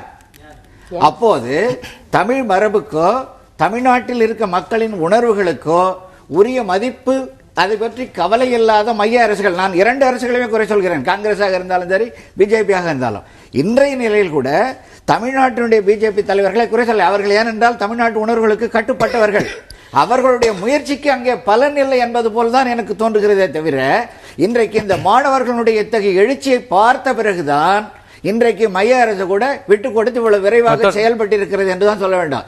இது வந்து மரபு ரீதியான விஷயங்களில் காமன் சென்ஸ் என்று சொல்லக்கூடிய பொதுவியல் உணர்வு நீதிமன்றத்திற்கும் தேவை. இதையெல்லாம் தேவையற்ற விஷயங்களை இதனால் இப்ப நாட்டுக்கு ஒரு பெரிய வீழ்ச்சியை அடைய போவதில்லை இந்த ஜல்லிக்கட்டை அனுமதிப்பதனால. ஏன் இதை சிந்தித்து பார்க்கவில்லை மத்திய அரசு? ஒரு அரசியலமைப்பு சட்ட திருத்தத்தை கொண்டு வந்தால் இன்று இவர்களுக்கு இருக்கிற சந்தேகம் நீக்கப்படும். அதைத்தான் முடிவாக கொண்டு செல்ல வேண்டும். திரு அருண், நீங்க சொல்லுங்க, இந்த பிரச்சனைகள்ல அடுத்தடுத்த கட்டங்களை எப்படி பாக்குறது, இந்த போராட்டம் அப்படிங்கிற ஒரு விஷயத்தை வந்து எப்படி கொண்டு போகிறது அப்படி? ஒட்டு மொத்தத்தில் இது வந்து ஒரு பெரிய நகர்வு. இந்த நகர்வை புரிஞ்சுக்கிட்டா தான் அடுத்த கட்டத்துக்கு போக முடியும். இந்த நகர்வு என்னன்னா, கட்சி அரசியலிருந்து மக்கள் அரசியலுக்கு வந்திருக்கிறது. இப்போ நீங்கள் முழுக்க நீங்கள் பார்த்தீங்கன்னா, இது வந்து ஒரு போராட்டத்தை முதல் முறையாக நீங்கள் அகில உலக அளவில் நீங்கள் குளோபல் மூவ்மெண்ட்ஸ் எடுத்து பார்த்தீங்கன்னா, அரப் ஸ்பிரிங் எடுத்துக்கங்க, மெக்சிகன் போராட்டத்தை திருவிழாவாக்க முடியுமா? அது போராட்டத்தை ஒரு திருவிழா ஆக்கியிருக்கிறாங்க. நான் திருச்சியில் பார்க்குறேன், அங்கே வந்து சேவல் சண்டையும் சிலம்பாட்டமும் அங்கங்கே அவங்க என்ன பண்ணியிருக்காங்க, போராட்டத்தை திருவிழாவை மாற்றிருக்காங்க. இது வந்து ஒரு ரியாக்ஷன். காணும் பொங்கலை வந்து 5-6 நாட்களாக கொண்டாடிட்டு இருக்கிற ஒரு இதாக இருந்ததுன்னு நினைக்கிறேன். இது வந்து ஒரு ரியாக்ஷன். இந்த ரியாக்ஷன்ல இருந்து ரெஸ்பான்ஸுக்கு போகணும். இந்த நகர்வு இல்லை அப்படின்னா நம்ம இதுல வந்து எந்த ஒரு பலனையும் பெற போறது கிடையாது. ஏன்னா நண்பர்கள்லாம் சொன்னது மாதிரி இதுக்கு எல்லாருமே அவங்க மனசுக்குள்ள தோணும், என்ன பிரச்சனை அவங்களுக்கு என்ன இருக்கு அப்படின்னா, யாரையும் நம்பல, அவங்க இந்த கூட்டத்தை தான் நம்புறாங்க, வேற யாருமே வெளியே யாரையும் நம்பல. ஏன்னா கட்சி அரசியலில் ஒருத்தரை முன்னிறுத்துவோம், மக்கள் அரசியலில் எல்லாரையும் முன்னிறுத்த மாட்டோம். இன்னைக்கு ஒருத்தர் இதுல வந்து முன்னாடி வந்திருந்தாருன்னா இன்னும் வேலை போயிருப்பார். ஒருத்தர் வெளியே வரல. இவர் எல்லாரும் கலெக்டிவ் கான்சியஸ்னஸ் சொல்லுவாங்க. நாங்கள் ஆந்திரபாலஜர் சொல்லும் போது கலெக்டிவ் கான்சியஸ்னஸ் சொல்லுவோம். இதுக்குள்ள யாரும் நுழைய முடியாது. நீங்க எடுத்து அரப் ஸ்பிரிங் பாருங்க, யார் தலைவர் கிடையாது. இப்ப இவங்கெல்லாம் சேர்ந்து ஒரு பல போராட்டங்களை பார்த்திருக்கோம். வேறு அமைப்பு சார்ந்தவங்க நடத்துறதுல 100 பேர் வந்தா கூட எளிதாக அதை உடைச்சிட்டு போறதை பார்க்க முடியுது. ஆனா இதுல அப்படி நடக்க முடியல. என்ன ப்ராப்ளம்னா, இன்னைக்கு 2 பிரச்சனை ரொம்ப நமக்கு முன்னாடி நிக்கிறது. என்னன்னா, கோர்ட்டு, நீதிமன்றம் இருக்கு, இன்னொன்னு வந்து ஒரு தனி அமைப்புகள், என்ஜிஓ மாதிரி பீட்டாங்கிற அமைப்பு இருக்கு. இந்த 2 தான் நமக்கு பிரச்சனை, மற்ற யாரும் பிரச்சனையே கிடையாது. ஏன்னா இப்போ எல்லா அரசியல் தலைவர்களையும் தூக்கி ஓரத்தில் வச்சுட்டாங்க. இப்போ நமக்கு முன்னாடி இந்த போராட்டத்துக்கு முன்னாடி இருக்கக்கூடிய 2 பேர் தான். என்னுடைய வாதம் என்னன்னா, பீட்டாவுடைய புரிதலும் நீதிமன்றத்தினுடைய புரிதலும் தவறுது என்று நான் நினைக்கிறேன். ஏன் தவறுன்னா, இவங்க காமிக்கிற காளை, அந்த மஞ்சு வரட்டுக்கோ ஜல்லிக்கட்டுக்கோ இருக்கிற காளை வெறுமனே காளை அல்ல, இது பண்பாட்டு அடையாளம். நீங்க காளைன்னு எடுத்தீங்கன்னா அதுக்கு உரிமை சொல்லுவீங்க. ஒரு தனி மனிதன் எடுத்தீங்கன்னா தனி மனித உரிமை சொல்லுவீங்க. ஆனா தனி மனிதன் ஒரு கலாச்சாரத்துல, பண்பாட்டுல, சமூகத்துல இருக்கிறான். அப்ப தனி மனிதன் இல்ல. ஏன் தெரியுமா? பீட்டா வந்து உருவான இடம் வந்து அமெரிக்கா. இந்த வெஸ்டர்ன் திங்கிங்ல தனி மனித உரிமை பெருசு, சமூக உரிமை பெருசு அல்ல, பண்பாட்டு உரிமைகள் பெருசு அல்ல. அதனாலதான் மார்கரெட் தாட்சர் சொன்னாங்க, there is no such a thing society, there is only individuals. அங்க தனி மனித உரிமைகள் தான் முக்கியம், ஒரு நாய் முக்கியம். அந்த சமூகமாக இருக்க மாட்டாங்க, தனி மனிதர்களாக இருக்கிற அந்த ஒரு பார்வை தான் பீட்டா அப்படித்தான் பாக்குது. ஜல்லிக்கட்டுல இருக்கக்கூடிய காளைய தமிழ்நாட்டில் இருக்கிற காளையா பார்க்கல, அது காளையா தான் பாக்குது. ஏன்னா அவனுடைய தனி மனித உரிமை அதான். இந்த காளையை வந்து அப்படியே வெளியே எடுத்து இந்த சமூகத்தை விட்டு பாக்குது. என்னைக்கு வந்து நம்முடைய ஆர்குமெண்ட்ஸ், நம்முடைய வாதங்கள், சுப்ரீம் கோர்ட்டு எதுக்குங்க தீர்ப்பு கொடுக்குது? வாதத்தை வச்சுதான் தீர்ப்பு கொடுக்கும். அவங்களா தனியா நினைச்சாச்சு வாதம் எழுப்பக்கூடிய சிந்தனையில அவங்களுடைய ஞானத்தை வச்சு கொடுப்பாங்க. மத்திய அரசோ மாநில அரசோ சரியான விதத்தில் இந்த பண்பாட்டு அரசியலை, பண்பாட்டு அடையாளத்தை கொடுக்காம, இன்னைக்கு பாருங்க அந்த சேஞ்ச் என்ன நடந்திருக்கு. இந்த வரைவில் நான் பார்க்கிறோம், நகலை நான் பார்க்கல, ஆனா அட்லீஸ்ட் கொடுத்ததை பார்க்கும்போது என்ன மாற்றத்தை ஏற்படுத்தியிருக்கிறாங்க. இந்த ஜல்லிக்கட்டு என்பது ஒரு பண்பாட்டு அடையாளம், மரபு அடையாளம் என்பதற்காக இதை ஏற்றுக்கொள்ள வேண்டும். இதை ஏன் ஆர்கியூ பண்ணல? நீங்க இத்தனை நாள் எங்க போனீங்க? நீங்க எல்லாருமே என்ன பண்றாங்க, தனிமனித அரசியல்ல நம்ம கட்சி அரசியல் எப்படி இருக்கணும், அடுத்து நமக்கு என்ன பதவி வரணும், எவ்வளவு காசு சேர்க்கணும்னே பாதி நேரம் செலவு பண்ணதுனால இன்னைக்கு வந்து இவங்க வந்திருக்காங்க. இன்னொன்று முக்கியமான ஒரு விஷயம் நீங்க இதை பதிவு பண்ணணும். ரொட்டீன் வயலன்ஸ் சொல்லுவோம். திரும்ப திரும்ப திரும்ப ஒன்னே செஞ்சுக்கிட்டு இருக்கும்போது ஒரு 10 வருஷமா நடக்கிற ஒரு விஷயம் ஒன்னே ஒரு நாள்ல ட்ரிகர் ஆயிரும். ஜல்லிக்கட்டு ஒரு ட்ரிகர் தான். இது வர ஒவ்வொரு சமயத்திலையும் ஒவ்வொருத்தருமே எல்லாருமே இதுல பாத்தீங்கன்னா, நீ அரப் ஸ்பிரிங்ல பாத்தீங்கன்னா எல்லாம் வேலை பார்க்காதவங்க, இங்க பாத்தீங்கன்னா நிறைய பேர் வேலையில தான் இருக்காங்க. வேலை செய்யறவங்க எல்லா வேலையும் விட்டுவிட்டு உயிரே போனா என்ன அப்படின்னு சொல்லி இவங்க எல்லாம் ஜல்லிக்கட்டுக்கெல்லாம் வந்துடும். பாதி பேருக்கு ஜல்லிக்கட்டு பத்தி தெரியாது. ஜல்லிக்கட்டு அப்படிங்கிறது வந்து ஒரு அடையாளம், பண்பாட்டு அடையாளம். இந்த ரொட்டீன் வயலன்ஸுக்கு காரணம் யாரு? இன்னைக்கு பாத்தீங்கன்னா இப்போ இருக்கிறத பார்த்தா நான் ஒருத்தர் பேசிட்டு இருந்தேன், ஒரு நல்ல திங்கர். சொன்னேன், இனிமே நம்ம கட்சி அரசியலே தேவையில்லையோ, அரசியல்வாதிகளே தேவையில்லையோ, இந்த பசங்கள்லாம் கூப்பிட்டு அடுத்த நகர்வு நான் அடுத்து வரணும். எனக்கு வருத்தம் என்ன, நண்பர்கள்ட்ட என்ன வருத்தம் தெரியுமா, இதே ஆட்கள் ஏன் தேர்தலில் இல்லை? இல்லை, நமக்கு முடிவு பண்ற நாள் எது? நம்முடைய தலைவர்களை தேர்ந்தெடுக்கிற நாள் எது? அன்னைக்கு தானே. இல்ல அன்னைக்கு அவைலபிலிட்டி இல்லாம இருக்காங்களோ, அதனாலதான் நீங்க வந்து இன்னைக்கு வந்து அவைலபிலிட்டி, காசு அவைலபிலிட்டியா? இல்ல ஏன்னா நீங்க வந்து நோட்டாவோட எண்ணிக்கை கூடிக்கிட்டே இருக்கிறது போது அது எதை எடுத்ததுன்னா, எனக்கு வேற வழி இல்ல, வேற இருக்கிற கட்சிகள்ல ஏதோ ஒரு கட்சிக்கு போடணும், இல்லன்னா நோட்டாவுக்கு போடுறேங்கிற மாதிரியான ஒரு தேவை இருக்கும். இல்ல அப்படி கிடையாது. இன்னைக்கு நான் நண்பர்கள் எனக்கு ரொம்ப ஆதங்கம் என்னன்னா, நான் ஒரு இடத்துல போய் உட்கார்ந்துருக்கும் போது திருச்சியிலையும் கேட்டேன், இங்கேயும் கேட்டேன், இன்னையும் கேட்டேன், தம்பி அன்னைக்கு எலெக்ஷன் போது நம்ம எல்லாரும் இங்க உட்கார்ந்து நம்ம ஓட்டு போறவங்க யாருக்கு ஓட்டு போறோம் முடிவு பண்ணியிருந்தோம்னா, நம்மகிட்ட இருக்கிறவங்க எல்லாரும் தூங்கிட்டு இருப்பாங்களா? அவங்க தனி மனித சுதந்திரத்துக்கும் தனி மனித காசு சேர்க்கறதுக்கு இருப்பாங்களா? தேர்தலில் இந்த திருவிழா நடத்தணும், தேர்தலில் போராட்டம் நிறுத்தினா தான் நடக்கும். ஏன்னா இந்த ஒரு பீட்டாங்கிற ஒரு தனி மனித ஒரு என்ஜிஓ இந்த நாட்டையே கண்ட்ரோல் பண்ணுது அப்படின்னா, இந்த இருக்கக்கூடிய 7 லட்சம் மாணவர்களும் இளைஞர்களும் ஏன் கண்ட்ரோல் பண்ண முடியாது? அப்ப நமக்கு வந்து பிரதிநிதித்துவம் இல்லை, ரெப்ரசன்டேஷன் தானே. அதாவது பேசலாம். இந்த பீட்டா பத்தி கேட்கறதுனால ஒரு ரொம்ப சுருக்கமா, ஒரு தன்னார்வ தொண்டு நிறுவனம், நீங்க அது மாதிரியான அமைப்புகளோடு சேர்ந்து வேலை பார்க்கறவங்கிறதுனால கேட்கிறேன், இது யாருக்கான ஆர்வலராக அந்த தொண்டு நிறுவனம் இருக்குது? ஏன் அந்த மக்களுடைய உணர்வுகளை புரிஞ்சுக்காதா? இப்ப நீங்க வந்து நம்ம நீதிமன்றம் புரிஞ்சுக்குதா இல்லையான்னு கேட்கிறோம். இங்க இருக்கிற ஒரு பண்பாடு, இத்தனை லட்சக்கணக்கான இத்தனை கோடிக்கணக்கான மக்கள் பேசும்போது இன்னமும் நான் வந்து இதை போய் நான் ஸ்டே வாங்குவேன். நீங்க விலங்குகளுடைய உரிமை பத்தி பேசுறீங்க, அப்ப மனிதர்களுடைய உரிமை உணர்வுகளை பத்தி பேச மாட்டீங்களா? அப்ப என்ன அது அமைப்பு அப்படிங்கிற ஒரு கேள்வி வருது இல்ல. கம்ப்ளீட்டா ஒரு எலிட்டிஸ்ட் மென்டாலிட்டி தான் அது, ஒரு மேட்டுக்குடி மென்டாலிட்டி தான் அது. நீங்க விலங்குகளோட உரிமையை பத்தி உண்மையிலே பேசுறவங்களாக இருந்தாங்கன்னா முதல்ல கோயில்ல யாரெல்லாம் கொண்ட ஃபாரஸ்ட்ல விடணும். நீங்க கோயில யாரெல்லாம் கோயிலை விட்டுட்டு காட்டுக்கு போக விட்டுட்டு நீங்க வந்து ஜல்லிக்கட்டு தடை பண்றது எப்படி நீங்க விலங்குகள் உரிமை பத்தி பேச முடியும்? அப்ப இதுல வந்து ஏதோ கான்ஸ்பிரசி இருக்கு. ஒண்ணு ஒட்டுமொத்தமாக தமிழருடைய அடையாளத்தை அழிக்கக்கூடிய கான்ஸ்பிரசியா இருக்கலாம், தெரியல, அல்லது பால் அரசியலா இருக்கலாம், அல்லது நேட்டிவ் பிரீட்ஸ்க்கான அது என்னன்னு முழுமையாக நம்மளால புரிஞ்சுக்க முடியல. ஆனா நிச்சயமாக இந்த இதை போன்ற, அதாவது நீங்க வந்து ஒரு யானைக்கும் ஒரு புல்லுக்குரிய வித்தியாசம் நீங்க ஏன் காமிக்கிறீங்க? நீங்க உண்மையிலே மிருகவதை பேசுற ஆட்கள் முதல்ல செய்ய வேண்டிய வேலை தெரியுமா, கோயில்ல யானை எல்லாம் கொண்டு போய் நீங்க காட்டுல விட்டுவாங்க. பேசலாம். அது இப்ப பீட்டா பொறுத்த வரைக்கும் இந்த விலங்குகளை வதை செய்யக்கூடாதுன்றாங்க, கொலை செய்யறாங்க. நிறைய நேரங்கள்ல அதான் நடக்குது. நிறைய வீடியோஸ் வந்துட்டு நிறைய பார்த்தா இருக்கும். பேசலாம். திரு சமரசம், இந்த இப்படி வந்து மாநில அரசாங்கமே இப்படியான ஒரு அவசர சட்டத்தை பிறப்பிக்கலாம் அப்படின்னா, இதுக்கு ஏன் நம்ம வந்து போய் பிரதமரை பார்க்கணும், டெல்லிக்கு போய் 2 நாள் காத்திருக்கணும், இவ்வளவு நாள் காத்திருக்கணும், போராட்டம் தொடங்கணும்னே உடனே வந்துடலாமே, இந்த அவசர சட்டத்தை ஏன் போட முடியாம போச்சு? முதலில் இந்த ஜல்லிக்கட்டு விஷயத்தில் அரசியல் கட்சிகளுக்கு அப்பால் இருக்கின்ற இளைஞர்கள், மாணவர்கள், பொதுமக்கள் ஒரு மிகப்பெரிய எழுச்சியை எடுத்து தமிழகம் மட்டுமல்லாமல் இந்திய துணைக்கண்டம் மட்டுமல்லாமல் உலகமெல்லாம் இதை பற்றி பேசக்கூடிய வாய்ப்பினை உருவாக்கி தந்த அவர்களுக்கு தலை வணங்குகிறேன், எனது நன்றியை சொல்கிறேன். நீங்க கேட்ட கேள்விக்கு ஒரே பதில் தான். அறிவு அற்றங்காக்கும் கருவி, தெருவார்க்கும் உள்ளதுக்கா ஆகா அரண் என்றான் வள்ளுவன்.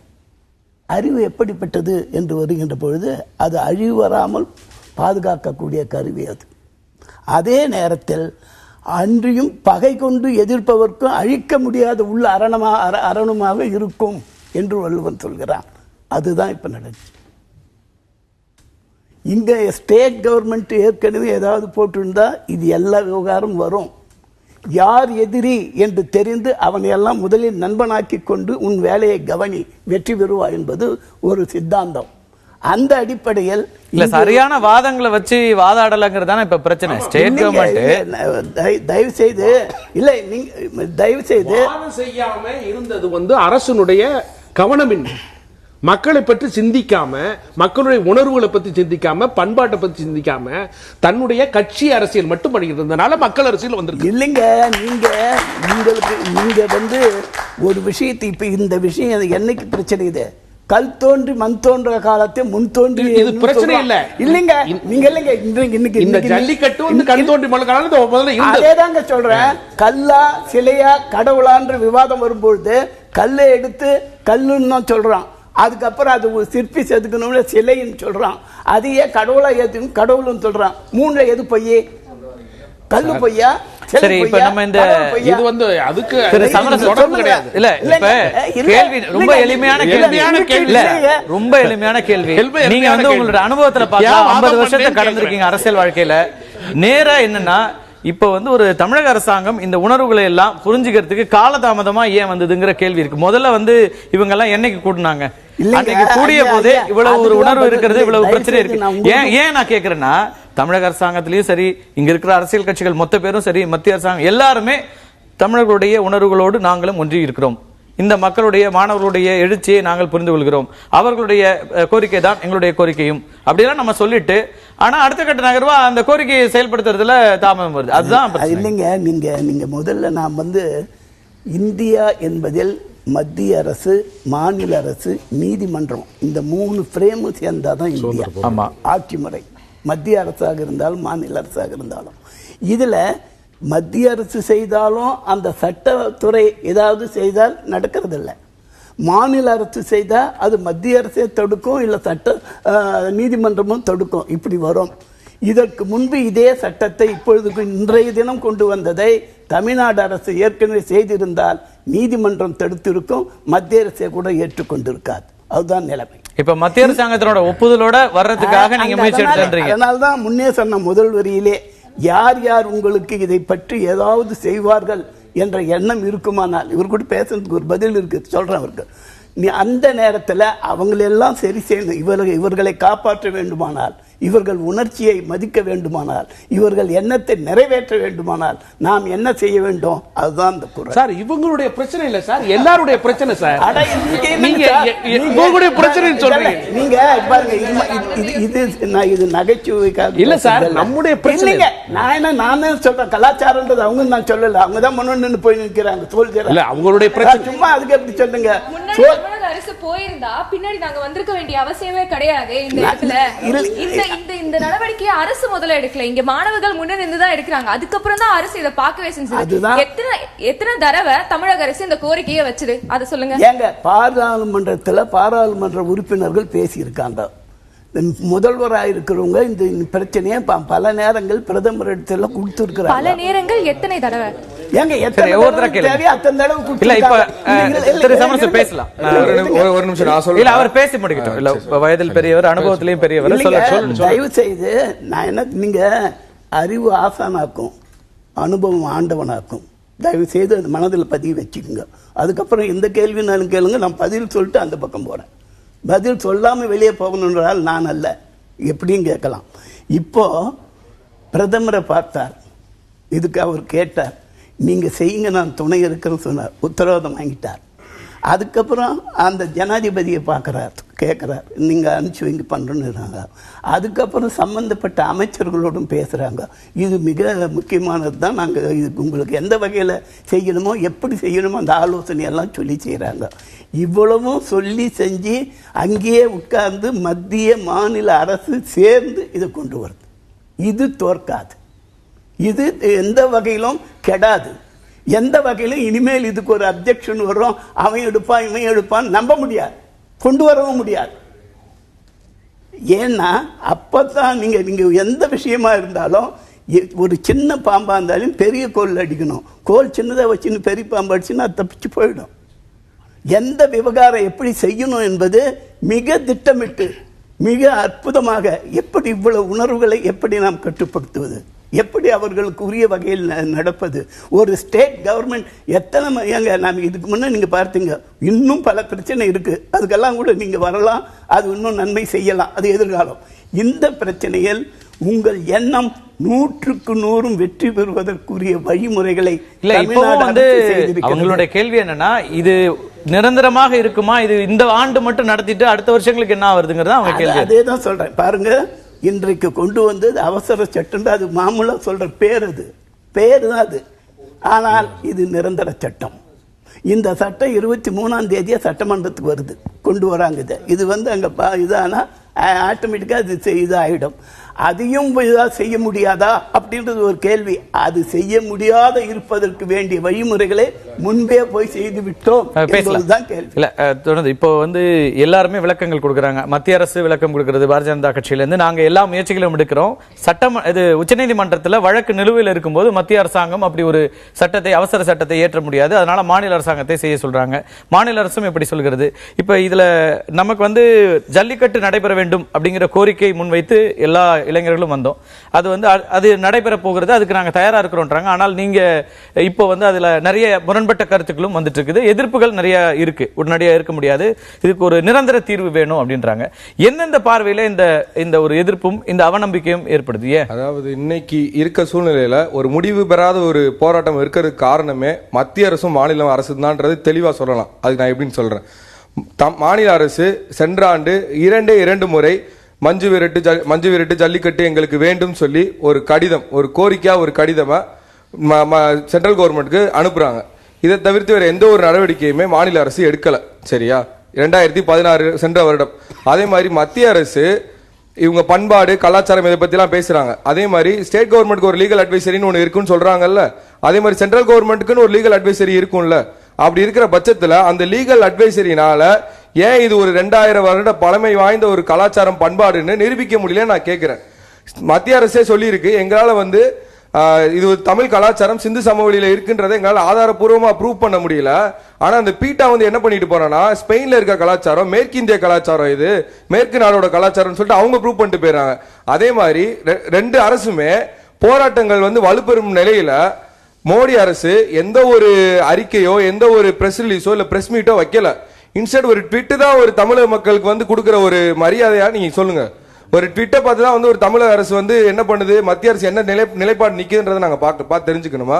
அதே மாதிரி தமிழக அரசு எப்படா மக்களும் மாணவர்களும் போராட வருவாங்க, அதுக்கப்புறம் நம்ம போய் சென்ட்ரல் கவர்மெண்ட்டை கேட்டு இந்த சட்டத்தை வரைவெல்லாம் நம்ம போய் வாங்கிட்டு வந்துடலாம்னு சொல்லிட்டு வெயிட் பண்ணிட்டு இருந்தாங்களா? இதுக்கு தான் நாங்க மாநில அரசுல இருந்து ஒரு 50 எம்பியை நாங்க அனுப்பி வச்சோமா? அதே மாதிரி ஒரு இந்த கோவங்கள்லாம் தான் ஒட்டுமொத்த மக்களாக இருந்தது, இன்னைக்கு போராட்டமாக வந்திருக்கிறோம். கடைசி ஒரு விஷயம், ஒரு மாநில அரசுல இருந்து ஒரு சிஎம்ஓ அதுல இருக்க எம்பிஸும் ஒரு பிஎம் பார்க்கணும், எமர்ஜென்சி சிச்சுவேஷன் சொல்லும் பொழுது சிஎம் மட்டும் உள்ள வாங்க, மீதி எம்பிஸ்லாம் வராதீங்கன்னு தடுத்தது இதே மத்திய அரசு தானே? ஆமாவா இல்லையா? சொல்லுங்க. மத்திய அரசு மாநில அரசுக்கு மொத்தமா சப்போர்ட் பண்ணுது நீங்க சொன்னாலுமே மத்திய அரசு சைடுல இருந்து ஒரு முழுமையான ஒரு நடவடிக்கை எடுக்கலன்னு நான் சொல்லுவேன். மத்திய அரசு சைடுல கேசஸா இருக்கட்டும், கேசஸ் ஹேண்டில் பண்ண விதமா இருக்கட்டும், போன வருஷம் 2016 ஜனவரி 7 நோட்டிபிகேஷன் சேஞ்சஸ் கொண்டு வந்ததா இருக்கட்டும், எல்லாமே தவறான நடவடிக்கை தான் சொல்லுவேன். ஏன் இதே அவசர சட்டத்தை ஜனவரி 7 நிறைவேற்றி இருக்கலாமே? அப்ப தமிழக அரசு உங்களுக்கு பெருசா எதுவும் கொண்டு வர மாட்டாங்கன்ற ஒரு நம்பிக்கையில நீங்க நோட்டிபிகேஷன் சேஞ்சஸ் சின்னதா பண்ணா போதும்னு சொன்னா போதும் நீ விட்டுட்டீங்களா? அந்த நோட்டிபிகேஷன் சேஞ்சஸ் கொண்டு வந்தப்போ பீட்டா இதை தூக்கிட்டு இதே கோர்ட்ல நிப்பாங்கன்னு உங்களுக்கு தெரியாதா? மேடம் சொன்னா, வானதி மேடம் சொன்னாங்க, இந்த சேஞ்சஸ் கொண்டு வந்தாங்கன்னா இப்படி கொண்டு நிக்க மாட்டாங்கன்றது அவங்களுக்கு தெரியாதா? அவங்களும் லாயர் தான் நீங்க சொல்றீங்க. அப்ப இவ்வளவு பெரிய லீகல் அட்வைசரி பாடி வச்சுக்கிட்டு பிளாஸ விட்டு போறது தப்புன்ற ஒரு விஷயம் நான் கேக்குறேன், தப்பான விஷயம் தான் ஆக்சுவலா. பின்னாடி மற்றவங்க இல்ல மத்திய அரசு மாநில அரசுன்ட்டு ஆள் மாத்தியால் இது ஒத்தையாரட்டையா விளையாண்டுட்டாங்க. இது எப்படின்னு கேட்டா, இளைஞர்கள் எவ்வளவு இது என்ன அடம் பிடிக்கிற மாதிரி நினைச்சுக்கிட்டாங்க. இவங்க என்ன ஒரு நாள் இருப்பாங்க, 2 நாள் இருப்பாங்க, 3ஆம் நாள் டயர்ட் ஆயிட்டு போயிடுவாங்கன்ற ஒரு நினைப்புல தான் இருந்தாங்க. கடைசி வரை நாங்க ஏன் நீங்க கேட்ட மாதிரி ஒரு நம்பிக்கையான ஆள் எங்களுக்கு வேணும் அப்படின்ட்டு யாரு வருவா அப்படின்னு கேட்டோன்னு கேட்டா, ஒவ்வொரு முறையும் நம்பிக்கைன்ற பேர்ல அரசியல் கட்சியை நம்பி ஏமாந்தவங்க நாங்க. இளையோர் சமுதாயம் இன்னைக்கு எதுக்கு வந்தோம்னு கேட்டா, எங்களுக்கு முன்னாடி ஐயா சொன்னார் அனுபவம் தான். அனுபவம் ஒத்துக்கிறேன், முக்கியம் தான். அந்த அனுபவசாலிகளை நம்பி தான் அவங்க அனுபவசாலி நம்பி ஏமாந்துட்டோம். அதனால போதும் எங்க நம்பிக்கை போதுன்றதுனால தான் நாங்களே முன்னெடுத்து வந்தோம். இப்ப எனக்கு என்ன கேள்வி இருக்கு, நிச்சயமா உங்களுடைய இந்த அவநம்பிக்கைகள், ஏமாற்றங்கள் அதெல்லாம் என்னுடைய கருத்து இதுல முக்கியம். அவசர சட்டம்னு சொன்னதே, இது அவசர சட்டம் நாங்க ஏத்துக்கல, இன்னுமே இது தாமத சட்டம் தான். ஏன்னு கேட்டா, இவ்வளவு நாள் கழிச்சு இந்த சட்டத்தை அவசரப்படுத்த வேண்டிய அவசியம் என்ன? இதை நீங்க முன்னாடியே நாங்க கூடுனது சொல்லிருக்கலாம். இன்னமும் மத்திய அரசு மேல நாங்க என்ன சொல்றோம்னா, கூடுன இளைஞர்கள் இங்க எழுச்சின்ட்டு இங்க பேசுற இவங்க தான் இதே தமிழ்நாட்டை சேர்ந்த மத்திய அரசை சார்ந்த ஒரு நபர் எங்களை பொறுக்கி என்று பதிவு செய்து நம்ம நிறைய பேசி இருக்கிறோம். இந்த இஷ்யூல வருவோம். இது போல ஒவ்வொருத்தரும் நாங்க சொல்றதுல நாங்க நம்பி ஏமாந்து முடிஞ்சிருச்சு. இதுல ஆர்டிகல் அது கடுமையான கண்டனத்துக்குரியது. அதை நம்ம நிறைய ஆர்டிகல் 27 இங்க இருக்கிற அட்வொகேட்ஸ்க்கும் நல்லாவே தெரிஞ்சிருக்கும். ஒவ்வொரு ஸ்டேட்டுக்கும் தனி தனித்தனி ஒரு லாங்குவேஜ், தனித்தனியான ரிலிஜியன், தனித்தனி கல்ச்சரை வந்து நாங்க எங்களுக்குன்னு தனியா வச்சுக்கலாம், அதை அழிக்கிறதுக்கு யாருக்கும் உரிமை இல்லைன்றது ஆர்டிகல் 27 தெளிவாவே 29 சொல்லும் போது இதை மீறி இதை வயலேட் பண்ணி தான் அந்த பீட்டா வருதா? அப்படி வயலேட், அப்போ கான்ஸ்டிடியூஷனை வந்து வயலேட் பண்ணலாம். மக்களுடைய அது தன்னார்வ தொண்டு நிறுவனம் சொல்றாங்க. என் ஆர்வத்தை ஏன் நீ வந்து நீ நோன்ற, அதை நீ விட்டுருந்தா நாங்க சொல்றோம். இல்லை சார், அவங்க மக்களுக்கு ஏன் நம்பிக்கை வர மாட்டேங்குதுன்னு கேட்குறாங்க. மேடம் சொன்னாங்க குதிரை அதெல்லாம் நிப்பாட்டுறாங்க, பல மாநிலங்கள் இந்த பிரச்சனை இருக்குன்னு. மக்களுக்கு தேவைப்பட ஒரு விஷயத்தை தடுக்கிறதுக்கு பீட்டான்ற அமைப்பு எதுக்குன்றதா எங்கள் கேள்வி. இப்போ நாங்கள் வந்து ஒரு விலங்கினத்தை வந்து துன்புறுத்துறோம் அப்படின்னா போலீஸ் இருக்குது, இமீடியட்டாக எங்களை அந்த இடத்துல வச்சு அரெஸ்ட் பண்ணலாம். போலீஸை தாண்டி பீட்டா யார் எங்களை கேள்வி கேட்க? நாங்கள் போலீஸுக்கு பயப்படுறோம், போலீஸுக்கு மரியாதை கொடுக்குறோம், அவங்க சொன்னால் கேட்குறோம். அதை தாண்டி பீட்டான்ற அமைப்பு எதுக்கு? அதில் பீட்டாவில் இருக்க பூர்வா ஜோஷ்புரா இதுக்கு வந்து அனிமல் வெல்ஃபேர் போர்டில் இருக்காங்க. அட்லீஸ்ட் அவங்களே கிக் அவுட் பண்ணாதானே எங்களுக்கு உங்கள் மேலே இருக்க நம்பிக்கை வரும். இப்போ நரேந்திர மோடி சார் வந்து பிஎம் சார் வந்து ட்வீட் போடுறாரு, அது ட்வீட்டாக போடுறதுக்கு பதில் அரசாணையாவோ இல்லைனா ஒரு வீடியோவிலேயே வந்து நாங்கள் இந்த விஷயத்தை வந்து தடுக்க மாட்டோம், இதுக்கப்புறம் கண்டிப்பாக நடக்கும்னு சொன்னால் மக்கள் நம்ப போகிறாங்க. ட்வீட்டை போட்டு இன்னைக்கு ஏஐடிஎம்கேலேருந்து ஒரு ட்வீட் போட்டு டெலிட் பண்ணிட்டாங்க சாயங்காலம். இந்த அவசர சட்டத்தை பற்றி சாயங்காலம் ஒரு 5 மணிக்கு போட்டாங்க, டெலிட் பண்ணிட்டாங்க அந்த ட்வீட். உடனே பிஎம் கூட இந்த ட்வீட்டை நான் ஆக்ட் பண்ணிட்டாங்க யாரும் அப்படின்னு ஈஸியாக சொல்லிட்டு எஸ்கேப் ஆயிடலாம் இல்லையா? அதனால தான் எங்களுக்கு அந்த நம்பிக்கை வர மாட்டேங்குது. ஸோ எங்களுக்கு நம்பிக்கை வர மாதிரி ஆதாரப்பூர்வமாக யாருன்னு ஒருத்தர் சொன்னால் நிச்சயமா மக்கள். அதுதான் முதலமைச்சருங்கிறவர் ஒரு நிர்வாக பொறுப்புல இருக்கிறவர். நம்ம வந்து அவரை நீங்க தனிப்பட்ட நபராக பார்க்க முடியாது. அவர் வந்து ஒரு அறிக்கை கொடுக்கிறார், ஒரு பேட்டி கொடுக்கிறார், நாங்க வந்து இதை உறுதி செய்கிறோம்ங்கிறாரு. அப்ப அதுல நம்பிக்கை வரல அப்படின்னா என்ன பொறுப்பெடுத்துக்க சொல்லுங்க சார். இப்போ இதுக்கப்புறம் இதை தடை பண்ணா நான் வந்து பதவி விலகிறேன்னு பொறுப்பெடுத்துக்க சொல்லுங்க, மக்கள் நம்புவாங்க. அந்த நம்பிக்கை கொடுக்க மாட்டீங்கல்ல, அந்த நம்பிக்கை வேணும் எங்களுக்கு. அட்லீஸ்ட் சார் இது ஓகே சார், பீட்டா உங்களால் தடை பண்ண முடியாது தமிழ்நாட்டில், அது இன்னொரு கோரிக்கை தானே இருக்கு. ஜல்லிக்கட்டை நீங்க நடத்தணுன்றப்போ பீட்டா தடை பண்ற ஒரு கோரிக்கை இருக்குல்ல. ஒரு சிஎம்ஆல, ஒரு மாநில அரசால, ஒரு பிரைவேட் ஆர்கனைசேஷனை நீங்க வந்து இமிடியேட்டா இங்கேருந்து நீக்க முடியாதா? அது முடியாதுன்னா நீக்க நாங்க அதாவது கூடங்குளம் அணுகுலை எதிர்ப்பாட்டம் வந்து உண்மையான ஒரு அறப்போராட்டம். இன்னைக்கு இந்த இளைஞர்களுக்கு வந்து ஒரு அமைதி போராட்டத்தை காமிச்சு அந்த போராட்டம் சொல்றேன். அந்த போராடிய மக்கள் மீது சோமாலியா இருந்து காசு வாங்குறாங்க, செக்கோஸ்லோவாக்கியா இருந்து காசு வாங்குறாங்க, அமெரிக்கா இருந்து காசு வாங்க அவதூறுகளை அள்ளி தெளிச்சுட்டு இது வரைக்கும் ஒரு ப்ரூஃப் கூட கிடையாது. 5 வருஷமா மக்கள் மீது அவதூறு பரப்பிட்டு அந்த மக்கள் மீது தேச துரோக வழக்கு, தேசத்துக்கு எதிராக போதல் வழக்கெல்லாம் போயிட்டு ஒரு அமைதி போராட்டத்தை சீர்குலைச்ச மத்திய அரசால் பீட்டாவோட நடவடிக்கை கட்டுப்படுத்த முடியலன்னா அப்ப அவங்களுக்கும் பீட்டாக்கும் மத்திய அரசுக்கும் ஹேண்ட் இன் க்ளோவ் நம்ம நிச்சயமா பார்க்க முடியும். ஆனா இந்த முறை இந்த போராட்டத்துல எந்த வழக்குகளும் இது வரைக்கும் அரசுகள் போகல. அதுக்கு ஒரு காரணம் எண்ணிக்கை கூடுதலா இருக்கு. 7 லட்சம் தமிழகம் முழுக்க இத்தனை லட்சக்கணக்கானவர்கள் வராங்க போது அதுக்குள்ள போக முடியாது. நான் சொல்ல பாயிண்ட், நீங்க அந்த போராட்டத்தை வந்து அவ்வளவு கொச்சைப்படுத்தி அமெரிக்காவிலிருந்து காசு கொச்சைப்படுத்தி ஒண்ணுமே கிடையாது. இது ஒரு கேஸ் கூட கிடையாது அந்த மக்கள் மீது, அதாவது காசு வாங்கினதாக. ஆனா தேச துரோக வழக்கு போடுறீங்க, தேசத்துக்கு எதிராக போதுற வழக்கு போடுறீங்க, இந்தியாவோட வளர்ச்சியை வந்து தடுக்கிறீங்க, என்னெல்லாம் குற்றச்சாட்டு சொன்னீங்க. ஒவ்வொரு முறையும் மத்திய அரசு வந்து அமைச்சர்கள் வந்து பேசும்போது தான் சொன்னாங்க, இன்னைக்கு ஒரு வழக்கு அந்த அமைப்பு மீது போடப்பட்டிருக்கா, அவங்க நடவடிக்கைகள் கண்காணிக்கப்படுதா? கிடையாது, யாருமே தெரியாது. பேசலாம். பொலிட்டிக்கல் கிளாஸ் மேல நம்பிக்கை பேச்சு தான் இளைஞரோட பேச்சு காமிக்குது. இந்த என்டையர் பொலிட்டிக்கல் கிளாஸ் மேல நம்பிக்கை பேச்சு. இன்னைக்கு சுயமரியாதை இயக்கம் பிறந்த நாடுங்க தமிழ்நாடு. அது அந்த இயக்கம் பிறந்த தமிழ்நாட்டுல பதவிக்காக போய் காலில் விழுந்து கிடக்கிறாங்க, ஒரு கோபம் அவங்ககிட்ட இருக்குது. அதனால உள்ளோட மாட்டேங்கிறான். ஏன் உள்ளோட மாட்டேங்கிறாங்க? எந்த அரசியல்வாதியும் பதவிக்காக போய் கால சுயமரியாதையோட நான் வாழ நினைக்கிறேன், நீங்க தயவு செஞ்சு எனக்கு கெடுத்துறாங்க சொல்றாங்க. அது ரொம்ப முக்கியமான விஷயம். அது அதாவது இப்ப நண்பர்கள் சொன்னது மாதிரி அடுத்து நகரணும். இது எல்லாம் உட்கார்ந்துருக்காங்க, எல்லாரும் பார்த்துட்டு இருக்காங்க, எல்லா இடத்துலையும் பார்த்துட்டு இருப்பாங்க. எல்லாருக்கும் மனசுல சரி அடுத்து என்ன, இதுக்கு பதில் சொல்லலை அப்படின்னா நம்ம எல்லாத்துலேயுமே தோத்து போவோம். இப்போ அடுத்த நகர்வு என்னென்ன பாருங்க. நீங்க அது கார்த்திக் சொன்ன மாதிரி நிறுவனம் இயக்கம், நீங்க எப்ப இயக்கமா இருக்குது, இந்த இயக்கம் மட்டும் ஒரு முடிவு எடுத்துட முடியாது. இந்த இயக்கம் ஒரு அழுத்தத்தை கொடுக்கலாம். ஆனா அரசு நிர்வாகம் நிறுவனம், இந்த நிறுவனம் இதுக்கு பதில் சொல்லணும். நீங்க அழுத்தம் தான் கொடுக்க முடியும். ஆனா அவங்க கையெழுத்து போடலை அப்படின்னா நடக்காது. அப்ப அடுத்த நகர்வுக்கு ரெஸ்பான்ஸுக்கு போகலை அப்படின்னா ஃப்ரஸ்ட்ரேட் ஆயிடும். இதத்தான் நம்ம எல்லாருமே இங்க சொல்லணும். எல்லாரும் நம்ம அந்த புள்ளி தான் எனக்குமே அந்த கேள்வி இருக்கிறது. இது அடுத்தடுத்த கட்டங்கள்ல ஏன்னா பல போராட்டங்களை பார்த்திருக்கிறோம், நிறைய விஷயங்கள் செய்திருக்கிறோம். இப்ப இவங்களுக்கு வந்து ஒரு முதல் வெற்றி அப்படின்னு நம்ம ஜெகன் சொன்ன மாதிரி எடுத்துக்கலாம். ஆனா முழுமையான வெற்றி இல்ல, இது அடுத்தடுத்த விஷயங்கள் இருக்குன்னாங்க. அடுத்தடுத்த விஷயங்களுக்கான போராட்டங்களும் அதுவாகுமா, இது எவ்வளவு தூரம் நீடிக்கிறது, என்ன விதமாக நீடிக்கிறது, எப்படி எல்லாம் போகும் அப்படிங்கிற கேள்விகள் எல்லாமும் கூட தொடர்ந்து இருக்கிறது. சந்தேகங்களையும் கேட்டதான் அவங்களோட கேள்விகள் இருக்கு. நீங்க ஒரு ட்விட்டர்ல பிரைம் மினிஸ்டர் போட்டா போதுமான்னு கேக்குறீங்க. அவரோட கவர்மெண்ட் தான் இவ்வளவு தூரம், சென்ட்ரல் கவர்மெண்ட் இவ்வளவு சட்டத்துக்கு உதவி பண்ணுது. கோர்ட்ல ஆர்குமெண்ட் வைக்குது. நான் முடிச்சிடறேன் தம்பி, நான் முடிச்சிடறேன். உங்களோட எல்லா கேள்விகளுக்கும் சொல்றேன், முடிச்சிட்டு அதுக்கப்புறம் உங்களோட கேள்விகளை கேளுங்க, சரிங்களா? நீங்க ஒரு லாயர். அவசர சட்டம், நிரந்தர சட்டம் எதுவா இருந்தாலும் ஜுடிஷியல் ஸ்க்ரூட்டனின்னு ஒண்ணு போனா அது நீதிமன்றத்தை தாண்டி வெளியில வந்தாகணும். இந்த நிலைமையை நீங்களாம் தான் எடுத்து சொல்லணும். ரெண்டாவது, இளைஞர்கள் இன்னைக்கு இருக்கிற எங்களோட ஆற்றாமை ரொம்ப சரியா சகோதரர் சொன்னார். தேர்தல் அன்னைக்கு எங்க போனீங்க? மாநகரத்துல இன்னைக்கு 100 பேர் லட்சக்கணக்கான நபர்களை கொண்டு வர முடியுது. இல்ல, திருப்பி அதுதான் சொல்றேன். ஏன்னு கேட்டா அரசியல் அமைப்பு சட்டத்தை அடிச்சு உடைச்சு எறியணும். திருப்பியும் இந்த நிறுவனங்கள் நிறுவனங்கள் மேல இருக்கக்கூடிய நம்பிக்கையை உடைக்கணும்னு சொல்லி பீட்டா மாதிரி நூற்றுக்கணக்கான அமைப்புகள் இந்த நாட்டில் இயங்கிட்டு இருக்காங்க. இந்த நாட்டினுடைய ஒற்றுமையை குலைக்கணும். இந்த சமுதாயத்துல எதையெல்லாம் மக்கள் நம்பிக்கையா வச்சுட்டு இருக்காங்களோ அதையெல்லாம் அழுத்து ஒழிக்கணும். அடிப்படையா இந்த நாட்டில் இருக்கக்கூடிய சமுதாயத்துல பிளவு ஏற்படுத்தணும். இந்த மாதிரி நூற்றுக்கணக்கான அமைப்புகள் வெளிநாட்டு நிதியுறவு மத்திய இணையமைச்சர் சொல்றாரு, இல்ல இணையமைச்சர் சொல்றாரு பீட்டா வந்து நாட்டுக்கு நல்லது இல்ல, நாட்டை விட்டு வெளியேற்றணும்ன்றாரு. ஒரு அமைப்பை பத்தி இன்னைக்கு நம்மளுக்கு வெளியே தெரியுது. வெளியில தெரியாத எத்தனையோ அமைப்புகள் இந்த நாட்டில் இயங்கிட்டு இருக்குது. இத பத்தி எல்லாமே நாம தெரிஞ்சுக்க வேண்டி இருக்கு.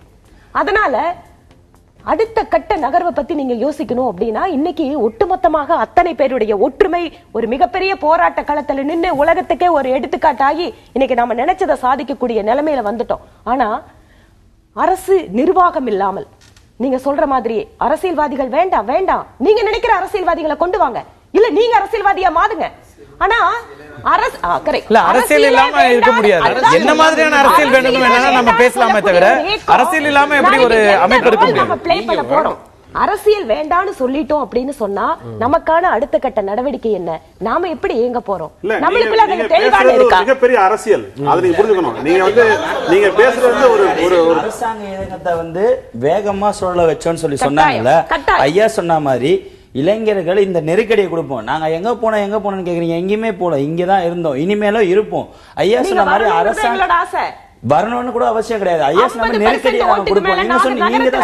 இப்ப என்ன சொன்னீங்கன்னா இல்ல இப்ப எல்லாம் 80% வாக்குகள் வந்துருச்சு. ஒரு நிமிஷம் அரசியந்திரம் வேகமா சுழன்றுச்சுன்னு சொன்னீங்க. அந்த அரசியந்திரத்தை எப்பவுமே வேகமா சுழட வைக்கிறதா இல்ல அங்கதான் இல்ல எங்கன்னா அந்த அரசியந்திரத்தை வேகமாக சுழல வைத்தார்கள்னா அரசியந்திரம் ஏன் சுழல மறுத்ததுங்கிறது பிரச்சனை வருது.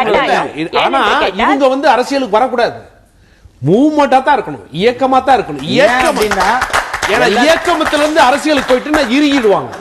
இல்ல ஆனா இவங்க அந்த இடத்துல எனக்கு அரசியலுக்கு வர வேண்டாம் அப்படின்னு எல்லாருமே இயக்கமா இருந்துட்டு இருந்தா அரசியல் எப்படி இயக்கமா இருந்து இந்த அழுத்தம் கொடுத்தா என்ன சொல்றேன்னா, எப்ப வரலாற்றில் நீங்க எடுத்து பாருங்க, அசாம் கணபரிஷத்தை எடுத்து பாருங்க, என்னைக்கு வந்து ஒரு இயக்கம் வந்து நிறுவனமாச்சோ இறுகிடும்.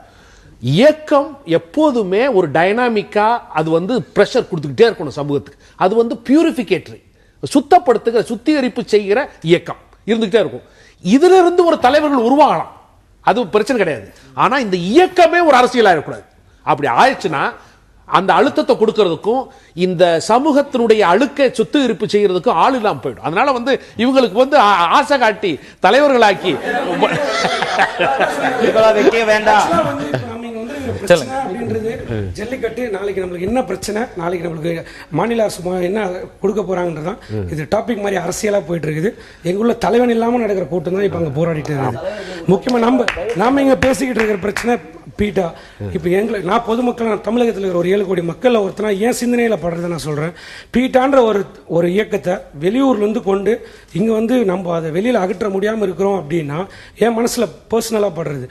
இன்னைக்கு வந்து அவசர சட்டம்னு ஒண்ணு நாங்க கொண்டு வந்திருக்கோம். அவசர சட்டம்னா எமர்ஜென்சியா கொண்டு வர விஷயம் தான். அது வந்து இன்னைக்கு ஒரு 5வது நாள் போராட்டம் முடிவுல வந்து நீங்க அதை சொல்றீங்க அப்படின்னும் போது ஏன் போராட்டம் எங்க நடக்குது? மெரினா பீச்ல. இன்னும் 5 நாள்ல என்ன நடக்கும்? மெரினா பீச்ல கொடியேற்றணும், எல்லா பொலிட்டிஷியன்ஸும் அங்கே வரணும். அது இன்னைக்கு எல்லா ஏற்பாடுகள் எல்லாம் காலையில் ஆரம்பிச்சிட்டாங்க. இன்னைக்கு எல்லா ஏற்பாடுகளும் நடந்துகிட்டு இருந்தது. அதையும் தாண்டி தான் இன்னைக்கு போராட்டம் நடந்துகிட்டு இருந்தது. இந்த போராட்டம் ஆரம்பிச்ச முதல்ல நாள் ஏன் வரல? 2வது நாள் ஏன் வரல? கோயம்புத்தூர், மதுரை, திருச்சி ரயில் மறியல் போராட்டத்தை ஏன் வளர விட்டீங்க? அவ்வளோ நாள் எல்லாரும் எங்கே போயிருந்தாங்க? இன்னைக்கு வந்து அவசர சட்டத்தை கொடுக்கணும். பீட்டான்ற ஒரு அமைப்பு உள்ள இருக்குது, அவங்களுக்கு கொடுக்குற இன்ஃப்ளூயன்ஸை ஏன் நீங்கள் எங்களுக்கு தர மாட்டேன்றீங்க? ஏன் அவங்க இன்னைக்கு வந்து உள்ள வரான், உள்ளே வந்துட்டு அவனோட ப்ராடக்ட்ஸ் இன்றைக்கி எங்களோட இது காளை மாட்டை அழிக்கணும் அப்படின்னு சொல்கிறான். காளை மாடை அழிச்சிட்டா எங்களோட கறவை மாடுகள் எல்லாமே போயிடும். அவன் உள்ள இருக்கிற ஜெர்சி கவுஸை உள்ளே கொண்டு வருவான். அவன் அந்த நம்ம ஊரில் இருக்கிற மாடு மாதிரி புல்லையோ குளுத்தி தண்ணியோ குடிச்சிட்டா அந்த மாடு வளராது. அவன் அதுக்குன்னு சில ப்ராடக்ட்ஸ் உள்ள இது தட்டு பூசா கொள்ளு ஹெல்த்தி ப்ராடக்ட்ஸ். அது நம்ம ஊர் மாடு 3 லிட்டர் பால் தான் கறக்கும். ஜெர்சி கவுஸ் 7-8 லிட்டர் பால் கறக்கும். எப்படி காலையில் சாயந்தரம் சேர்த்தா அவ்வளோ பால் கறக்கு. எப்படி எல்லாமே அவன் கொடுக்குற ப்ராடக்ட்ஸ் எல்லாமே அவன் கொடுக்குற ப்ராடக்ட். இல்லை நான் பார்த்துருக்கேன் விவசாயம், கிராமத்துலேருந்து வந்தவன் நான் விவசாயம் பார்த்துருக்கேன், மாடையும் பார்த்துருக்கேன், நான் பாலும் கறந்துருக்கேன். அதனால நான் பேசுகிறேன். ஓகேங்களா? இப்போ அந்த ப்ராடக்ட்ஸ்லாம் எங்கேருந்து வருது? யாரோட ப்ராடக்ட்? நீங்க சொல்ற இந்த எல்லாமே விவசாயம் பார்க்குறவங்க எல்லாம் ஃபாரின் அமெரிக்காக்காரன் ப்ராடக்ட். யாருக்கு லாபம்? அவங்களுக்கு லாபம் கொடுக்குறதுக்கு நீங்கள் ஏன் தலைவணங்கி நிற்கிறீங்க? உங்களுக்கு ஓட்டு போட்டு எங்களுக்கு தலைவணங்கி நில்லுங்க. நீங்கள் மக்களுக்கு எங்களுக்கு ஃபேவராக இல்லாமல் நீங்கள் பீட்டாக்கு ஃபேவராக இருக்கிறீங்க. அவர்களுடைய அந்த இரண்டாவது கோரிக்கையான பீட்டாவை தடை செய்ய வேண்டும் என்ற கோரிக்கைக்கு இன்றைய வரை மத்திய மாநில அரசுகள் பதிலளிக்கவில்லை. அது ஒரு முக்கியமான கோரிக்கை. அது எதை ஜல்லிக்கட்டு வந்துட்டு அதை விட்டுணுன்ற அவசியம் இல்லை.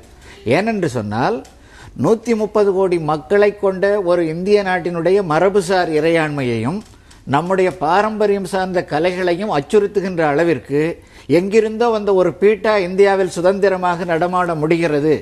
அதை எதிர்த்து மாநில அரசுகளும் மத்திய அரசுகளும் அஞ்சு பணிய வேண்டிய நிலைமை இருக்கிறது என்று சொன்னால், கடந்த காலத்திலே ஒரு 6 மாதத்துக்குள்ள 1000க்கும் மேற்பட்ட என்ஜிஓக்களை மத்திய அரசு தடை செய்திருக்கிறது. மத்திய அரசு மனதை வைத்தால் பீட்டாவை ஓரங்கட்டி தள்ளி துரத்தி விடலாம். அந்த முயற்சியெல்லாம் எடுக்கலாம். நமக்கு இது ஒரு நிரந்தர தலைவலி. இன்றைக்கு ஒரு மத்திய இணையமைச்சரே சொல்றாரு பீட்டா நாட்டை விட்டு வெளியேற்றணும்னு. ஆனால் நடைமுறையில் அதையும் செய்யணும். இரண்டாவது கோரிக்கை லேசுப்பட்ட கோரிக்கையாக நினைக்க கூடாது. எத்தனையோ இது போன்ற நமக்கு நாட்டு அவசர சட்டம் வந்தால் பீட்டா சொல்லுது, அவசர சட்டம் வந்தால் நாங்கள் வழக்கறிஞர்களை சந்தித்து அதுக்கு என்ன தீர்வு என்று சொல்ற அளவுக்கு தைரியம் இருக்கு. அந்த துணிவை அவர்களுக்கு இவ்வளவு பேர் 7 லட்சம் உட்கார்ந்த உடனடியாக அந்த கோரிக்கைக்கும் அரசு உடனடியாக தீர்வுகளை காண. இல்லைன்னா அது இந்திய நாட்டினுடைய இறையாண்மையை எங்கிருந்தோ வருகிற என்ஜிஓக்கள் அச்சுறுத்த நிலைமைக்கு நெடுங்காலத்தில் இட்டு செல்லும். அதுவும் ஒரு எச்சரிக்கை தான் நமக்கு. சுப்ரீம் கோர்ட் கிட்ட இவங்க ஒரு வாரம் தீர்ப்பு கொடுக்க வேண்டாம்னு சொல்லிட்டு ரெக்வஸ்ட் பண்றாங்க. அவங்க அக்செப்ட் பண்றாங்க இல்லையா? ஸோ இவங்க சுப்ரீம் கோர்ட் கிட்டே ரெக்வஸ்ட் பண்றாங்க, ஏன் இந்த பீட்டாவை நீங்க இந்த கால்மாடு விஷயத்துல தலையிடாதீங்க, நீங்க மற்ற வேலையை பாருங்க, நீ ஆர்டர் போட மாட்டாங்க, ஏன் அதை செய்ய மாட்டாங்க? நம்ம நேஷனல் எம்ப்ளம்ல இருக்கு சார், காலை சிங்கம் குதிரை காலை இது 3 தான் வந்து நம்ம நேஷனல் எம்ப்ளம்ல இருக்கு. அதை வந்து நீ ஏன் தடை பண்ண நினைக்கிற? அதை ஏன் நீ அழிக்க நினைக்கிற? ஒரு தனியார் அமைப்பு தானே. சுப்ரீம் கோர்ட்டை ரெக்வஸ்ட் பண்ண நீங்க ஏன் அந்த பீட்டாவை ரெக்வஸ்ட் பண்ண ஆர்டர் போடலாம்ல? நீங்க இதை தலையிட்டா மத்திய அரசு உங்களை கண்டிப்பா ஷூ பண்ணும் அப்படின்னு சொல்லி ஆர்டர் போடலாம்ல? அந்த ஆர்டர் ஏன்னு வரல? அந்த ஆர்டர் பண்ணாலே போதும். இன்னைக்கு மக்கள் மொத்தமும் நம்புறேன் சார். மக்களை ரெப்ரசன்ட் பண்ணி நான் சொல்றேன், நீங்க பீட்டாவை தடை பண்ணுங்க, இந்த போராட்டம் இமிடியேட்டா கலையும். ஜல்லிக்கட்டு விவகாரத்தில் நம்ம தொடர்ந்து பேசுவோம். நிறைய விஷயங்களை பேசியிருக்கிறோம். இன்னமும் கூட உங்களுடைய கேள்விகளும் நிறைய அவநம்பிக்கைகளும் தொடர்ந்துட்டு இருக்கு. அதுக்கான பதில்களையும் பார்க்க வேண்டியிருக்கிறது, பேச வேண்டியிருக்கிறது. தொடர்ந்து பேசுவோம்.